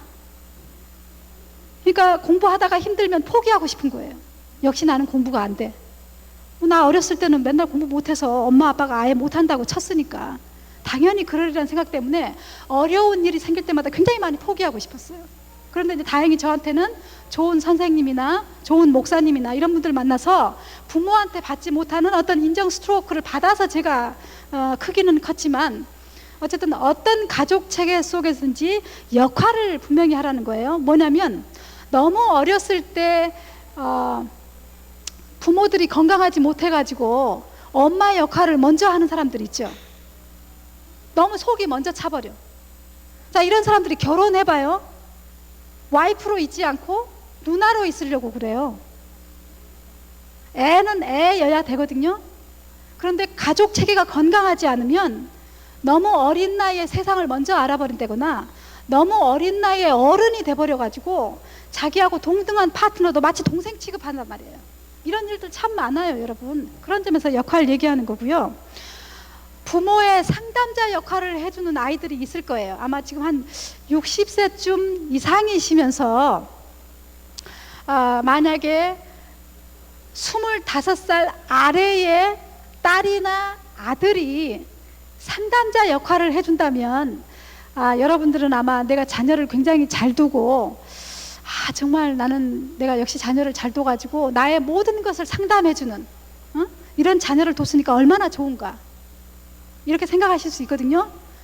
25살짜리 아래가 만약에 상담을 해준다면, 부모의 상담을 해준다면 저희들은 뭐라고 얘기하냐면 아주 역기능적이라고 얘기하는 거예요. 위험하다 이 말이에요. 25살 저는 어때야 되는 나이라고요? 속 없어야 되는 나이라고요. 부모를 봉으로 알아야 되는 때라고요. 그런데 그 전에 세상을 다 알아버려가지고 미팅 나갈 때도 우리 엄마는 너무나 불쌍한 세월을 살아오셨기 때문에 나라도 미팅 나가지 말아야 돼. 엄마 옆에 있어줘야 돼. 그리고 나는 엄마랑 여행 갈 거야. 그래서 그런 얘기 많이 하세요. 저희 내담자 중에 딸이 20살인데 자기 미팅 안 가고 엄마를 데리고 여행 간다고. 그런 경우 자랑스럽게 얘기하시거든요. 나중에 딸 인생을 생각해보면 결코 좋은 거 아니라 그 말이에요. 거짓말을 하고라도 미팅을 가야 되는 게 그 나이 또래에 해야 될 건강한 모습이라는 거예요. 무슨 말인지 알겠죠? 기능적이라는 말이 그런 말이고요. 그 다음에 가족원 간의 의사소통을 할 때 이중구속이라는 말이 있어요. 무슨 말이냐면 저는 사랑이라는 말이 굉장히 낯설어요. 사랑한다. 나 너 사랑해. 사랑해요. 여러분 이런 말 편안하게 쓰세요? 저는 굉장히 낯설어요. 물론 부모님이 저한테 그런 말을 쓰지도 않으셨어요. 그런 말 쓰기에도 어색하죠. 저희 아버지는 엄마를 여보라고 부르시지 않아요. 어이. 평생을 어이 하고 불렀어요. 저희 아버지 연세가 많지 않으세요. 67세예요. 그런데 우리 아버지가 엄마를 어이라고 부르거든요. 그래서 우리는 엄마는 어이인 줄 알았어요. 그리고 우리 아버지는요, 다른 사람들이 여보라고 부르는 것도 싫어하세요. 남자 새끼가 저렇게 부른다고. 그럴 정도로 그 여보라는 말이 무슨 말이에요? 그냥 호칭이잖아요. 근데 그것도 닭살도다 하는 사람이에요. 그러니까 얼마나 그분이 우리들한테 어떤 스트로크를 줬는지 알겠죠? 우리한테도 그렇게 부르거든요. 야, 어이, 이게 다예요. 영순아, 둘째 딸, 뭐 이거 아니에요. 이제 이런 분이 아이들한테 줄 스트로크의 모습은 정해져 있어요. 저희 엄마가 저한테 그랬어요. 인상을 쓰시면서, 야, 너 그렇게 내 마음 모르겠어? 네가 내 딸이냐? 내가 너를 사랑하는지 몰라? 이렇게 말씀하셨어요. 그래서 나는 사랑이라는 말은 그렇게 인상 쓰면서 막 이렇게 흔들면서 이게 사랑이라고 배웠어요. 이걸 이중구속이라고 그래요. 이건 무슨 말이냐면 사랑이라는 말 안에 자기 좌절이 들어가 있다 그 말이에요. 사랑이라는 말은 그냥 나가는 말이에요. 표정이 벌써 밝아야 되고요. 알테라피 하시는 분들한테는 사랑은 밝은 하늘색이에요. 여러분들이 마음이 밝은 하늘색이라고 생각하고 앞에 참 예쁜 하늘색 입으신 언니가 계신데 그 하늘색의 마음을 가지고 사랑한다고 얘기해 보세요. 문희야, 엄마 너 사랑해. 예뻐. 이게 사랑이에요. 그런데 우리 세대 이상의 부모님들은 사랑은 뭐라고 말했죠? 얼마나 내가 너 사랑한지 아냐? 그렇게 엄마만 모르냐? 이게 사랑이에요. 사랑이 찌들고, 사랑이 자기 좌절을 담고 있고, 사랑이 막 호소하는 거고. 그러니까 사랑이 너무 부담스러워. 사랑이 이런 걸 이중 구속이라고 그래요. 그렇게 사랑을 받잖아요. 그러면 나중에 남편한테 사랑 표현할 때도, 아이한테 사랑 표현할 때도 색깔이 그렇게 무채색으로 간다 그 말이에요. 그러니까 내가 부모님 속에서 그런 그 좌절을 담은 사랑이라는 말을 들은 적은 없었는지 꼭 확인하세요. 그리고 만약에 사랑이라는 말을 써야 되겠는데 벌써 내가 마음이 뭉클해지고 힘들잖아요. 그러면 사랑이라는 말을 쓰지를 마세요. 엄마 힘들어. 그냥 이렇게 얘기하세요. 예를 들어서 나는 너한테 자부심이 들어. 내가 너 때문에 긍지감이 들어. 자부나 긍지는 가슴이 확 퍼지는 그런 단어예요. 그런 단어를 쓸 때는 표정하고 가슴이 벌어지게 돼 있답니다. 그런데 우리가 나는 내 딸에 대해서 자부심을 가져. 우리 한국 엄마들이 어떻게 얘기하는 줄 아세요? 싸납게 얘기해요. 자부심을 가져. 내 딸 짱이야. 긍지. 이건 뭐죠? 너 내 이 긍지 실망시키면 죽일 줄 알아. 이 말이에요. 너 나한테 자부심 안 갖게 해주면 죽일 줄 알아. 이 말이에요. 그러니까 그런 긍지, 그런 자부심을 듣고 난 아이들은 뭐죠? 항상 긴장해요. 우리 엄마가 나 때문에 자부심을 느낀다. 우리 엄마가 나 때문에 긍지를 느껴. 그리고 나는 그걸 지켜주기 위해서 목숨 걸어야 돼. 얼마나 많은 아이들이 그 이중 구속적인 표현 때문에 부담스러워하는지. 자부심, 긍지, 사랑일 때는 표정하고 같이 가야 된다 그 말이에요. 톤도 같이 가야 된다 그 말이에요. 그러지 않을 때는 이미 다 자기 좌절을 담고 있어요. 보상해 달라는 얘기예요. 그런 가족 체계 속에서 부모님들이 보상해 달라는 메시지로 얼마나 많은 긍정적인 단어들을 우리들한테 오염시켜서 전달했는지도 확인하셔야 된다 이 말이에요. 그러니까 우리가 다음 체계에 그 말을 알게 모르게 전수하고 있다는 것. 그게 뭐 세대를 넘어서 가는 얘기예요. 그러니까 우리가 이거 그 전수를 하지 않도록 통찰해서 끊어야 된다는 얘기고, 그 다음에 가족이라는 체계 덩어리가 발달을 하는가. 그러니까 한 사람이 결혼을 했어요. 그러면 이제 부부 체계잖아요. 그리고 애를 낳았어요. 그러면 우리의 이 부부 체계는 가족으로서 애 나이하고 똑같이 돼요. 애가 만약에 7살이잖아요. 그러면 이 가족 체계가 7살이라고 생각하셔야 돼요. 애 나이가 15살이잖아요. 그러면 이 가족 체계가 15살이라고 생각해야 된다 그 말이에요. 그런데 저 이상의 세대에서는 가족 체계가 다 그렇게 덩어리로 발달하는 게 아니에요. 어른만 따로 발달해요. 어른끼리 나이 먹는 거고 애들이 이렇게 가는 것을 같은 덩어리로 생각하지 않는다 그 말이에요. 무슨 말이냐면 만약에 아이가 6살짜리가 아이가 있으세요? 그러면 가족 식구가 다 6살이 돼야 된다 그 말이에요. 그러면 그 가족 식구들이 다 쓰는 말은 뭐죠? 스파이더맨 얘기하고 있어야 된다 그 말이에요. 디지몬 얘기하고 있어야 되고, 만화, 뭐 슈렉2, 뭐 슈렉3 이런 얘기하고 있어야 된다 그 말이에요. 만약에 여러분들이 15살짜리 자녀를 가지고 있으세요? 그러면 부모님들이 어떤 얘기 해야 된다고요? 미키 유천을 얘기해야 된다고요. 응? 제가 제 사위가 맨날 바뀌어요. 며칠 전에는 B가 제 사위였거든요. 그 다음에는 강동원으로 바뀌었고요. 그 다음에는 미키 유천으로 바뀌고요. 이건 뭐죠? 우리 부부가 다 그래요. 왜 그러죠? 내가 지금 15살짜리 아이를 가지고 있는 가족 체계 속에 있기 때문에 그래요. 온 가족이 같이 그 나이로 가야 된다는 얘기예요. 7살짜리 아이를 이름하여, 지금 저쪽에 조그만 아이들 왔다 갔다 하잖아요. 지금 저쪽에서도 떠들고 있고, 저런 아이들을 이름하여 뭐라고 그러냐면 휘슬러라고 얘기해요. 휘슬러, 여러분 압력밥솥 중에 휘슬러라는 압력밥솥 아시죠? 그 압력밥솥이 끓을 때 지글지글 하잖아요. 휘슬 한다 그 말이에요. 호루라기. 그러니까 휘슬이라는 말은 호루라기라는 말이에요. 휘슬러라는 말은 호루라기를 부는 사람. 지금 떠들잖아요. 애들 지금 휘슬 하고 있다 그 말이에요. 무슨 말이냐면 저렇게 휘슬 소리가 나야 된다 그 말이에요. 7살짜리 아리를 데리고 내가 백화점에 갔어요. 제 애가 지금 6살짜리, 제가 늦동이를 하나 낳았어요. 6살짜리 아이를 데리고 제가 백화점을 가거든요. 가기 전에 제가 협박을 해요. 너 엄마가 1시간 동안 쇼핑을 해야 되는데 만약에 네가 뭐 먼저 사달라고 죽을 줄 알아. 제가 이제 협박을 합니다.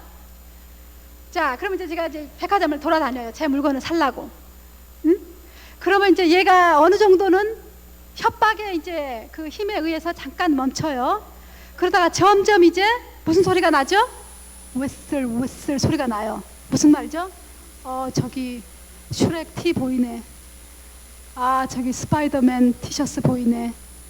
엄마 저거 로보트야. 서서히 이제 휘슬 소리를 지르기 시작해요. 그러더니 지금 아까 애가 그러던 것처럼 드디어 소리를 지르는 거. 엄마! 스파이더맨 하나 사주세요. 휘슬러로 소리를 질러야 된다 그 말이에요. 그런데 이 아이가 땀을 뻘뻘 흘리면서 엄마 나 5분 참았어? 엄마 20분 참았어? 엄마 나 몇 분 참았어? 1시간이고 2시간이고 그렇게 물어본다면 지금 이 아이가 있는 가족체계는 안전한 가족체계 아니라는 말이에요. 안전하지 않다는 얘기. 저 또래는 휘슬을 부는 게 권리라 그 말이에요. 어떻게 해서든지 자기가 통용이 안 되면 호루라기를 불러서라도 자기 권리를 가져야 되는 때라 그 말이에요. 19살짜리 아가씨가 미팅을 가기 위해서 엄마한테 거짓말을 살짝 쳤다고 합시다. 이것도 뭐죠? 휘슬을 사실은 부는 거예요. 어쩌면 그때 그 나이는 속없을 권리가 있는 거예요. 엄마를 이해하려면, 휘슬을 더 이상 불지 않으려면 적어도 아이 하나는 낳아 봤어야 돼요. 그런 다음에서야 우리 엄마 불쌍해, 우리 엄마 뭐 하고 싶어, 이렇게 나가는 게 자연스러운 거예요. 그런데 한참 속없어야 될 나이에 우리 엄마는 불쌍하니까 나는 옷도 아껴 써야 되고 우리 아버지 불쌍하니까 이거는 지금 건강하지 않다는 얘기예요. 그러니까 사랑받을 권리가 있다는 저 때에 애들이 저렇게 휘슬을 불도록 해주는 가족 공동체라면 그 공동체 아이들한테는 안전한 곳이라 그 말이에요. 안전하니까 휘슬을 부는 거예요. 저는 안전하지 않았어요. 아버지한테 아버지 나 짜장면 먹고 싶어요 말할 수가 없었어요. 안전하지 않았어요. 그러니까 저는 그런 휘슬을 불어본 적이 없어요. 부모님한테 이거 해주세요 저거 해주세요 주장해 본 적이 없다고요. 그러다 보니까 세상 나가서도 나를 주장해야 될 때 항상 눈치 보게 돼요. 위축되게 되고. 굉장히 중요합니다 여러분. 자녀가 저럴 때 휘슬을 불도록 같이 불어야 된다 그 말이에요. 그런 점에서 7살 때 휘슬을 불었는가 생각해 보시고, 15살 굉장히 중요해요. 이때가 뭐 하는 때죠? 생리하는 때잖아요. 요즘은 애들이 15살, 12살 생리하잖아요. 생리할 때 그 가족이 어떻게 반응 보였는지 여러분들 생각나세요? 제가 중학교 2학년 겨울방학 때 생리했어요. 그래서 이제 너무 무서운 거예요. 그런데 저는 왠지 부모님한테 말할 수는 없었어요. 왜? 우리 부모님은 먹고 사느라고 너무 고생하고 있었기 때문에 이런 걸 제가 말할 수 있을 만큼 제가 안전하게 느끼지도 않았고 친밀하게 느끼지도 않았고 저는 너무나 벌써 어른이 돼서 부담을 주고 싶지 않았던 거예요. 그래서 내가 누구한테 얘기했냐면 언니한테 얘기했어요. 언니 나 생리해. 그랬더니 나보다 3살 많은 언니니까 나한테 뭐라고 반응했냐면 야 그런 걸 왜 말로 해? 네가 알아서 하지. 그때 그 나이 내를 생각해보면 얼마나 무서웠을까. 그것을 내가 무서워서 어떻게 처리했는지. 그때는 어떤 때죠? 온 집안 식구가 생리하는 때라 그 말이에요. 미국에서는 여자아이가 혹은 남자아이가 어떤 가족 체계 속에서 건강하게 발달을 했는가 하는 아주 빠른 측정으로 생리 때 아빠의 반응이 어땠는가 하고 물어봐요. 저는 뭐 딸이 생리하니까 뭐 축하를 해주고 이렇게 저 이렇게 하라는 얘기가 아니에요. 저는 그런 가족 체계에서 자라지 않았기 때문에 뭐 그렇게 난리 칠 건 아니에요. 그러나 이거는 부끄러운 일은 아니라는 것은 알아야 되거든요. 애들이 수치감은 안 들어야 되거든요. 이 일 때문에 아빠가 보이는 반응이 굉장히 중요해요. 근데 저는 제 딸이 이제 첫 생리를 하는 날에 굉장히 우울했어요. 왜냐하면 저는 성폭력 피해자들하고 일하다 보니까 생리하는 게 막 무서운 거예요. 제가 제 몸을 잘 관리할 수 있을까? 주장할 수 있을까? 무슨 일은 없을까? 그런 생각을 하니까 무서워서 애한테 따뜻한 말을 못 해주고 우울해버린 거 있죠. 그래서 제가 제 남편한테 부탁했어요. 여보, 문희가 생리하는데 난 너무 우울하니까 당신이 어떻게 좀 반응 좀 보여줘. 당신이 좀 도와줘. 그랬더니 우리 남편도 남자 속에서만 자라가지고 이런 게 너무 어색한 거예요. 축하한다고 말이 안 나오죠. 그래서 이제 남편이 한 방법은 뭐냐면 딸한테, 문희야, 아빠가 오늘 커튼 바꿨어요. 문희 방 커튼 바꿨어요. 문희한테 중요한 날이잖아. 그래서 아빠가 그것을 기억하는 의미에서 아빠가 커튼 바꿨어요. 이런 정도로만 얘기했어요. 그러니까 이건 뭐죠? 우리 가족 체계가 지금 생리 날을 기억했다 그 말이에요. 그렇게도 못할 때 아마 여러분들 중에 그런 말도 안 해보신 분들이 많을 거예요. 그러나 여러분 기회는 있습니다. 아빠가 나가면서 그냥 딸한테 일종의 하는 거예요. 뭐라고? 야, 내가 지금 엄마 거 사러 가는데 딸, 나이트용이 필요해? 데이용이 필요해? 이렇게 말 한 번만 하세요. 더 이상 반복하실 필요는 없어요. 그냥 요거 한 번만 하면 딸이 좀 놀라고, 왜 이래 아빠? 뭐 이럴 수도 있겠지만 그래도 그 마음 안에는 뭐죠? 수치감이나 이게 무슨 나만 특별히 하는 숨겨야 되는 일이라거나 이런 게 아니고 그냥 아빠가 한 번쯤 이렇게 장난치듯이 내 이 경험을 그냥 알아주는 것 정도로만, 이런 정도의 스트로크만 줘도 그 여자아이가 가질 친밀이나 안전이라는 느낌은 굉장히 건강하게 자리 잡힌다는 거예요. 가족이 같이 발달해야 된다 그 말이에요. 남자아이들 가진 부모가 얘기해요. 그럼 15살짜리 남자한테는 어떻게 하냐고요? 미국에서 15살짜리 남자애들한테 설문조사를 했어요. 부모의 가장 싫은 얘기가 뭔가? 부모한테 제발 이 말 좀 나한테 하지 마세요 라고 했던 말이 무엇인가 하고 설문조사를 했더니 제일 위에 있는 말이 무슨 말이냐면, 엄마가 문을 확 열면서 What were you doing? 너 뭐 하고 있었어? 요 말이 가장 싫어하는 말의 1편에 나왔어요. 이게 무슨 말이죠? 너 뭐 하고 있었어? 너 문 닫고 뭐 하고 있었던 거야? 이게 무엇을 의미하는 거죠? 그 나이에 15살짜리가 할 수 있는 일이 뭔데요? 도대체 뭐 할 거라고 생각해서 엄마가 지금 그런 얘기 한 거죠? 그 아이도 지금 생리하고 있는 거예요. 남자아이들 자위하는 거 말이에요. 알게 모르게 엄마 아빠들은 알아요. 저 나이에 뭐 할 거라는 거. 혹시 뭐 포르노를 볼 수 있고 무슨 짓을 어쨌든 성적으로 안 좋은 행동을 하고 있을 거라는 거 알아요. 그러면서도 하지 말기를 바래요. 그러면서 체크해 보는 거예요. 문 열면서 뭐 하고 있었냐고. 가장 싫어하는 말로 나왔다 그 말이에요. 그때는 그 아이가 당연히 그 나이 또래에 할 수 있는 자기만의 공간이 필요한 일을 했을 거라고요. 그럴 때 부모가 해줄 수 있는 것은 기침하고 들어가는 거죠. 문을 두들겨 준다거나 이랬을 때 그 아이는 그 공간이 굉장히 세이프, 안전하게 느껴진단 말이에요. 그렇게 문을 확확 여는 부모님 때문에 아이들의 안전이라는 느낌이 얼마나 상처 입는 줄 아세요? 우리 엄마 안전하지 않아. 우리 엄마는 무조건 문 열고 들어오는 사람이고, 우리 엄마는 무조건 어쩌는 사람이고, 우리 엄마는 믿을 만한 게 못 돼. 안전하지 않아. 안전이라는 느낌이 굉장히 중요합니다. 제가 이제 나중에 이제 부부들 성 상담을 해보잖아요. 성 테라피를 해보면 문제가 있었던 많은 사람들 중에 뭐죠? 자위를 안전하게 못 해본 사람들이 참 많았어요. 그런 공간을 갖지를 못했거나 그럴 때마다 부모들이 너무나 그 공간 침해를 많이 했던 경험이 많아요. 그러니까 아이들이 자기의 공간을 안전하게 갖는 것이 나중에 살아가는 태도나 부부 관계를 하는 데 있어서 굉장히 중요하다는 말씀 드립니다. 자, 부부에 대한 얘기를 제가 조금만 더 하고 싶어요. 자, 부부의 자존감이라는 게 있어요.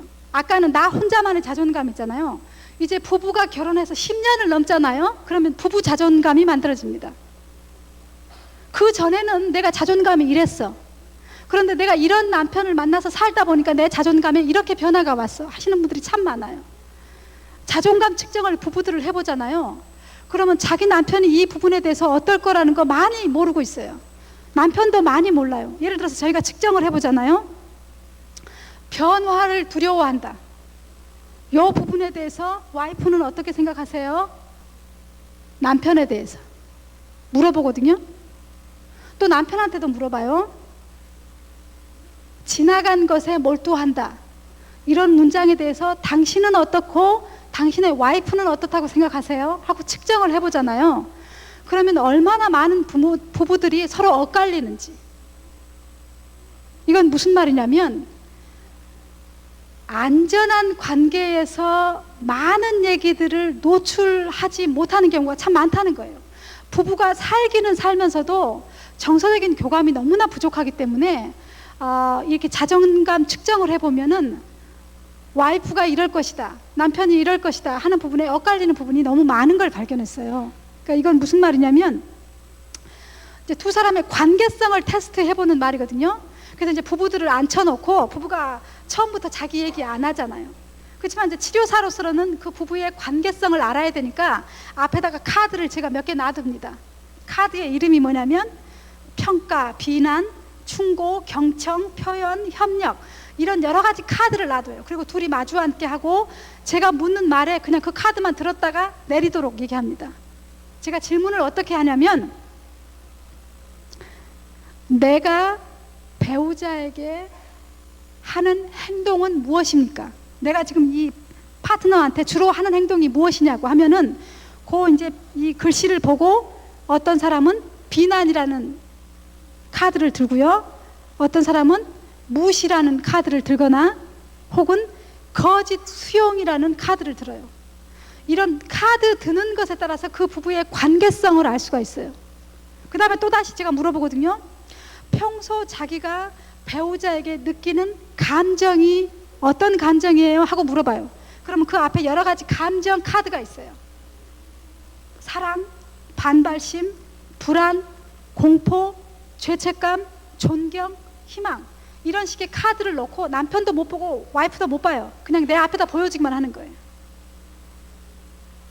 만약에 제가 여러분들한테 이런 카드를 놔두고 지금 배우자한테 내가 지금 여기 갖고 있는 정서를 뽑아보세요 하면은 어떤 정서를 뽑을 것 같아요? 되게 복잡하고 많을 것 같죠? 근데 의외로 한 단어예요.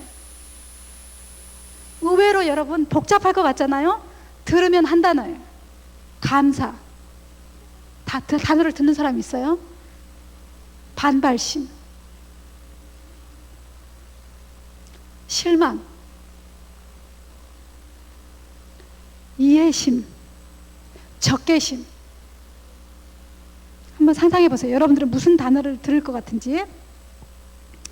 이건 무슨 말이냐면 그동안 이 부부가 서로 상호작용하면서 얼마나 서로 긍정적인 스트로크를 나눴는가 아니면 부정적인 스트로크를 했느냐에 따라서 지금 여기 느낌 언어만 하나만 가지고서도 그 부부의 10년 세월의 관계성을 알 수 있다는 거예요.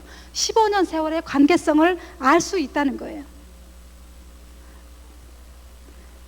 부부 한번 생각을 해볼게요. 30대 부부가 있으실 거예요. 30대 부부가 주로 하는 일이 뭐죠?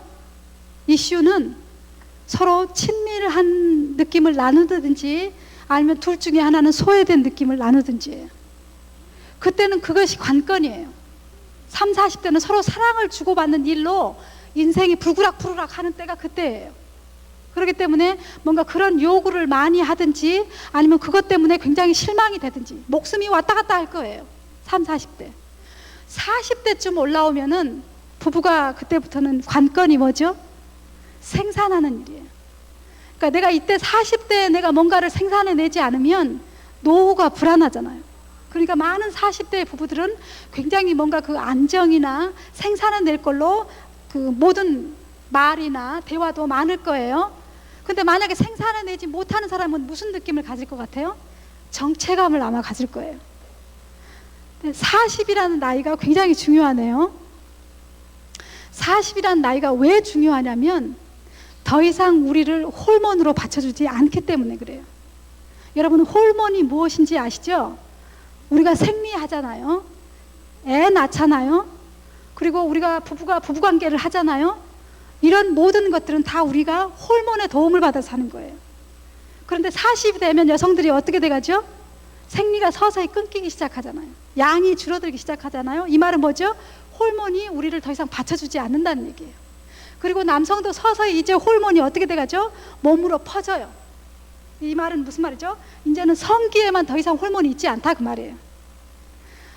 호르몬이 두 관계를 받쳐주지 않을 때는 이제 뭐가 받쳐줘야 될 것 같아요? 그동안 벌어놓은 게 있어야 돼요. 이게 무슨 말이냐면 30대 40대 결혼을 해가지고 부부가 스트로크를 서로 어떻게 나눴느냐에 따라서 호르몬이 없는 관계가 잘 유지되거나 유지되지 않거나예요. 호르몬은 우리한테 욕망을 갖게 하거든요. 잠자고 싶게 하고 힘이 나게 하고 이런 거잖아요. 50이 넘어봐요, 60이 넘어봐요, 호르몬이 점점 사라져요. 그러면서 우리한테 보내는 사인은 뭐죠? 이제 너희 둘이 알아서 놀아. 어쩌면 그 전에는 관계가 안 좋았더라도 우리가 기본적으로 가지고 있는 호르몬이라는 그 힘 때문에 서로 잠도 자고 화해도 빨리 하고 그랬거든요. 하지만 40이 넘으면은 이제 호르몬이 뭐라 그러죠? 자리를 서서히 비껴가요. 그 다음에는 이제 우리끼리 해야 돼요. 우리끼리 하려면 어떻게 해야 되냐면 그 전에 서로 안전하고 친밀한 관계를 많이 유지한 것을 벌어놨다면 호르몬이 점점 떨어져도 60세, 70세, 80세도 성관계 행복하게 할 수 있다는 말이에요. 제가 그 얘기를 중점적으로 하려는 건 아니고 무슨 말이냐면 40세 남성을 미국에서는 그 심리학 표현에 뭐라고 나와 있냐면 바에 가고 싶은 나이라고 말해요. 바에 가고 싶다고 말해요. 여러분들 바라는 말이 굉장히 거부감이 드시죠? 바라는 말이 나쁜 말이 아니에요. 우리나라에서 뭐 스탠드 바, 무슨 바 이런 식으로 하니까 좀 그렇게 들리지만 그냥 바라는 것은 요 앞에 이렇게 바가 있고 거기에 편안하게 앉아서 음료를 마실 수 있는 그런 깨끗한 공간을 얘기하는 거예요. 그런데 요는 이 바에서 누군가가 이런 음료를 서비스해주는 사람을 뭐라고 그러죠? 바텐더라고 그러잖아요. 그렇죠? 나이 40이 되면 남성들이 다 바에 가고 싶어 한다는 거예요. 그 바에 누가 있어요? 바텐더가 있잖아요. 왜 가고 싶겠어요? 집에서는 왠지 그렇게 받아들여지지 않으니까. 40세 남성은 어떤 심리를 가지고 있냐면 무조건적으로 감사받고 싶어 한대요. 왜? 그동안 이 가족을 안정되게 살게 하기 위해서 많은 노력을 했단 말이에요. 그리고 나니 한 45세 넘어가면서 그때 이제 와이프가 그것을 갖다가 감사로 받아들이면 좋겠는데 이놈의 와이프한테는 또 늑대 소리가 으르렁 으르렁 나기 시작하거든. 그러면서 뭔가 좀 불만하고 불평하고 이런 식으로 얘기하니까 뭔가 그 감사받고 싶은 이것을 갖다가 어디다 둘 데가 없는 거예요. 그래서 자연스럽게 가고 싶은 데가 아주 잘 차려입고 깨끗하고 나이스하고 얘기를 잘 들어주는 바텐더가 있는 바에 가고 싶어하는 그런 심리가 모아진다는 거예요. 그래서 그때 40세 여성들한테 굉장히 긴장하는 말이에요. 그 말은. 그러니까 바에 가고 싶은 이 남편을 바에 가지 않게 하기 위해서는 어떻게 해야 되겠어요? 이제 그때부터 이제 여성들끼리 하는 말이 또 있어요. 40세 여성들이 전화를 서로 통화한단 말이죠. 밤에 친구한테 전화해서 뭐 하고 있니? 나 지금 요플레 먹고 있어. 요구르트 먹고 있어. 이렇게 얘기하잖아요. 그러면 그 말을 알아먹고 전화를 끊어준다는 거예요. 친구가. 이게 무슨 말이냐면 그때 여성은 요플레를 먹는 때라 그 말이에요. 요플레가 여러분 요구르트 아시죠? 찐득찐득한 요구르트 말이에요. 그거 4숟가락만 내가 먹고요. 한 숟가락을 남편 얼굴에다 발라준다는 그런 뜻이에요. 요구르트가 이 마사지에 좋잖아요. 근데 뭐 요구르트라는 것을 막 덕지덕지 그렇게 할 필요 없어요. 그냥 한 숟가락만 남편한테 발라놓으면 나머지 4숟가락 내가 먹으면 된다 이 얘기예요. 이건 무슨 말이냐면 바에 가고 싶어하는 남편, 그리고 감사받을 자격이 있는 남편에 대해서 내가 참 고마워한다는 표시를 그렇게 상징적으로 나타내는 말이에요. 그래서 40세 여성들이 서로 많이 나누는 말이 무슨 요구르트 좋은 거 없니? 요즘 요구르트 좋은 거 많잖아요. 그런 얘기를 서로 나눈다는 것은 뭐죠? 그만큼 지금 부부의 친밀을 재조정하고 있다 그 말이에요. 왜? 호르몬이 받쳐주지 않은 상태의 부부의 친밀감은 여러분들 우리가 노력해야 됩니다. 그래서 남편으로 하여금 왠지 딴 데 가고 싶지 않은 마음이 들게 하기 위해서는 성의를 서로 내야 된다는 얘기예요. 자, 여성이 생리가 점점 끊겨가면서 이 마음이 복잡해지네요. 저도 막 번열이 막 생겨요. 어디 가서 막 강의하다 보면 막 열이 막 이렇게 오르거든요. 이게 뭐죠? 이제 다 이제 중년 이제 표시 아니에요? 이럴 때 굉장히 위축되잖아요. 이제 그럴 때 남편이 스트로크를 어떻게 주는가? 뭐야? 벌써 생리 끊긴단 말이야? 당신도 이제 다 갔구만. 요런 치명적인 스트로크를 하면 안 된다 그 말이에요. 뭔가 번열이 나고 힘들어 할 때 그때 남편에 주는 스트로크는 이 여성으로 하여금 남편이 그 다음 그 중년 이후에 살게 할 성관계 부분에 영향을 많이 미쳐요. 서로 주는 그 말 스트로크가 호르몬이 안 받쳐주는 때에 얼마나 중요한지 말씀드리는 거예요. 50이 넘었잖아요. 탈무드에서 하는 말이 있습니다. 여기 혹시 55세 정도 되시는 분들 한번 손 좀 들어보세요. 그쪽 어간 55세, 60세. 안 계세요? 아니요. 남성이요. 저기 계시네요. 뒤를 다 돌아보세요. 저분한테.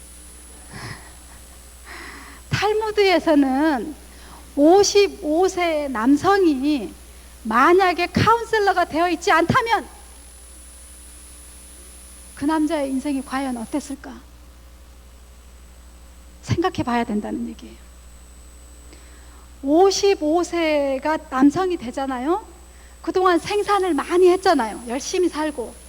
이제 그러면서 서서히 남성의 이제 그 에너지가 부드러워져 가는 거예요. 사랑 쪽으로 이제 많이 와. 그동안에는 아주 무사 에너지가 많이 나왔다면 이제부터는 정말 그 러버의 에너지가 나오게 되면서 사람의 얘기를 잘 들어주고, 그 전에는 막 혼냈을지라도 그 다음에는 그럴 수도 있겠지. 그리고 무엇보다도 청소년의 세대하고 얘기할 수 있는 때가 바로 그때랍니다. 데이트를 하려거든 55세의 남성하고 하라는 말이 있습니다, 여러분. 왜? 그 전에 남성은 저 잘난 듯이 살 거야. 지금 돈 벌려고 날릴 거고, 저 혼자 완전히 이런 식으로 살 건데, 55세 정도 되면은 남성이 어느 정도 경험도 많이 하고, 그리고 뭔가 인생이 내 맘대로 안 된다는 것도 이제 지혜도 깨닫게 되고, 그리고 이제 앞으로 내가 정말 이 때를 뭔가 의미 있게 더 해야 되겠다 하는 의지도 많고, 그래서 아마 카운셀러로서의 어떤 자질을 가장 많이 가지고 있는 때가 55세라고 그랬어요. 그래서 랍비 그 회당들에서는 아이들한테 문제가 있을 때는 다 55세 아저씨를 찾아가라는 말이 있어요. 55세 여성이 어떻겠어요? 완전히 그때는 무사가 되는 겁니다. 55세 여성들이 만약에 씩씩하지 않다면, 위축되어 있다면 그건 문제예요. 교회에서도 55세 여성들이 막 씩씩하게 젊은 집사들 올려붙이고 또 위 어른들 막 해대고 이렇게 막 모시고 이런 일들을 거의 55세 에너지로 많이 한다는 거예요. 그러니까 남성이 굉장히 부드러워지는 때 여성은 씩씩해진단 말이에요. 그럴 때 성관계에서도 여성들이 많이 치유자가 돼요. 그러니까 남성의 어떤 호르몬이 많이 가라앉아져 있을 때 55세 여성들이 많이 치유 역할을 성관계에서 해주는 걸 많이 보거든요. 65세를 뭐라고 얘기하냐면 그때의 단계를 자원봉사하는 때라고 얘기해요. 65세 이후를 뭐라고요? 자원봉사하는 나이라 그 말이에요. 자원봉사를 여러분들 20살 때 15살 때 하는 것 같죠? 그렇지 않아요. 65세 나이야말로 이제 자원이 많은 때예요. 삶에 대한 기술도 많고, 그리고 어느 정도 안정도 됐고, 사실 이런 공동체에서 65세 되신 분들이 좋은 일도 많이 하실 거예요. 자원봉사를 할 수 있도록 준비되어진 때가 바로 그때랍니다. 좋은 일 많이 하시는 때래. 왜? 그때 가장 의미를 추구하는 때이기 때문에, 야, 나 인생 정말 많이 왔는데 멋있게 살고 싶다 하는 그 욕구가 가장 많은 때가 그때랍니다. 의미를 추구하기 때문에 아마 좋은 일을 굉장히 하고 싶어 하시는 때가 그때라는 거예요. 그래서 부부가 그런 의미를 찾아서 뭔가 좋은 일을 더 많이 해보려고 하는 때, 그래서 부부의 관계가 더 좋아지는 때, 75세 이후에는 어떨 것 같아요? 화해하는 때라고 얘기했어요. 인생과 화해하고, 마음에 안 들었던 며느리와 화해하고, 마음에 안 들었던 친구와 화해하고, 세상과 화해하고, 이런 때라는 거거든요. 근데 재미있는 건 뭐냐면 75세 이후에 혹은 5살짜리 남자아이를, 여자아이를 집에서만 막 내가 데리고 있어야 된다고 생각하는 사람들 있죠? 그거 안 돼요.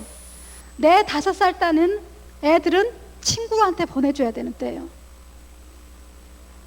우리 심리학에서는 그렇게 얘기하거든요. 그 다음에 65세 이후 때도 누구한테 가야 된다고요? 친구한테 가야 된다 그 말이에요.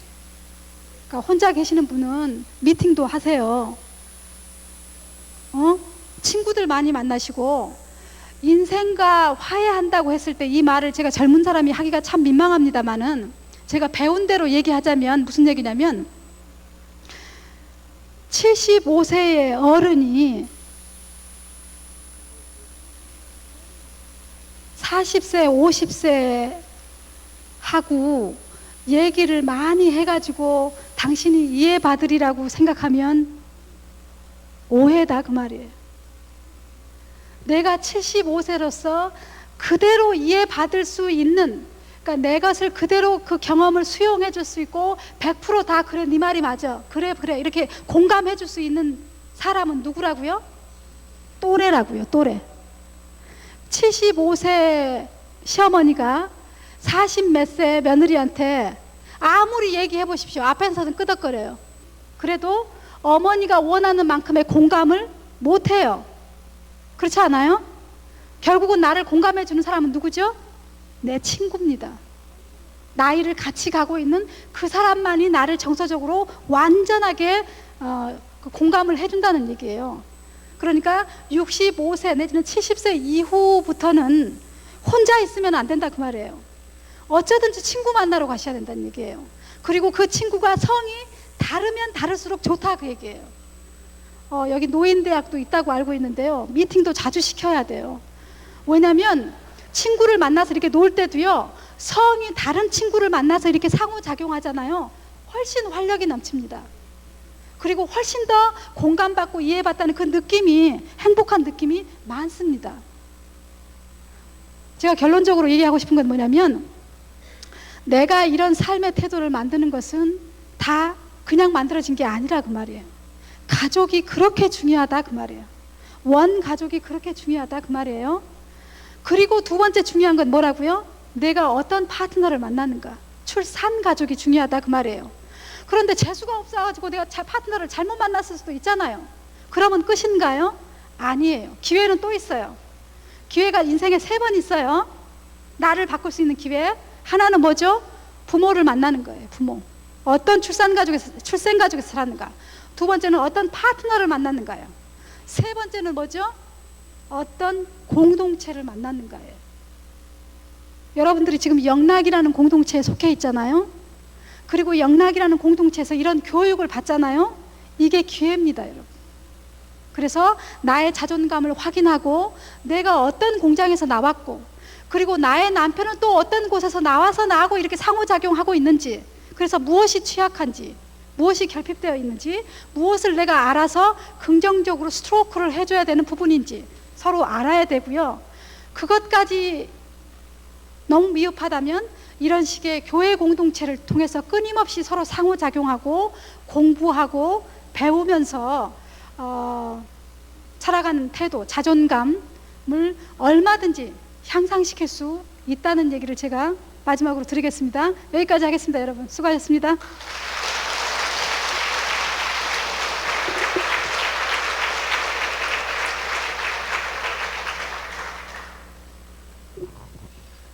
예, 감사합니다. 가족이 얼마나 중요하고 또 그 자리가 얼마나 중요한가 하는 것들을 다시 한번 돌아보는 시간이었습니다. 내일은 우리 SBS 관현악단 악단장으로 계시는 우리 김정택 장로님 모셔서 간증을 해주실 텐데요. 여러분, 요새 서점가, 기독교 서점가에 최고의 베스트셀러로 뜨고 있는 책 제목 혹시 아세요? 달덩이 전도자라고 하는 책이 있습니다. 그 책의 저자이기도 합니다. 본인이 달덩이 전도자로서 어떻게 그의 인생이 하나님 앞에 쓰임받고 있는가 하는 것들을 이렇게 간증으로 내일 들려주실 것입니다. 여러분, 내일 참석하셔서 하나님의 놀라운 사랑과, 우리 아까 찬송인도 하시면서 우리 서전사님도 말씀해 주셨지만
제가 연구원에서 상담에 관심 있는 사람들을 가르치는 선생인데요. 오늘 앞에 이렇게 연세되시는 그 어른들을 뵈면서, 그러니까 뭔가 좀 가르치기보다는 좀 뭔가 좀 응석을 부리고 싶은 마음이 제 안에서 많이 올라오더라고요. 꼭 친정에 온 것 같고, 꼭 저희 모교에 온 것 같은 그런 기분이 들어서 제가 굉장히 좀 감정적으로 굉장히 울컥한 그런 느낌이 드는데, 굉장히 경험이 많으시고 연세 있으신 강사들을 접하다가 보기에도 신빙인 것처럼 보이는 이런 사람을 접하게 돼서 어쩌실지 모르겠지만, 그냥 저는 제가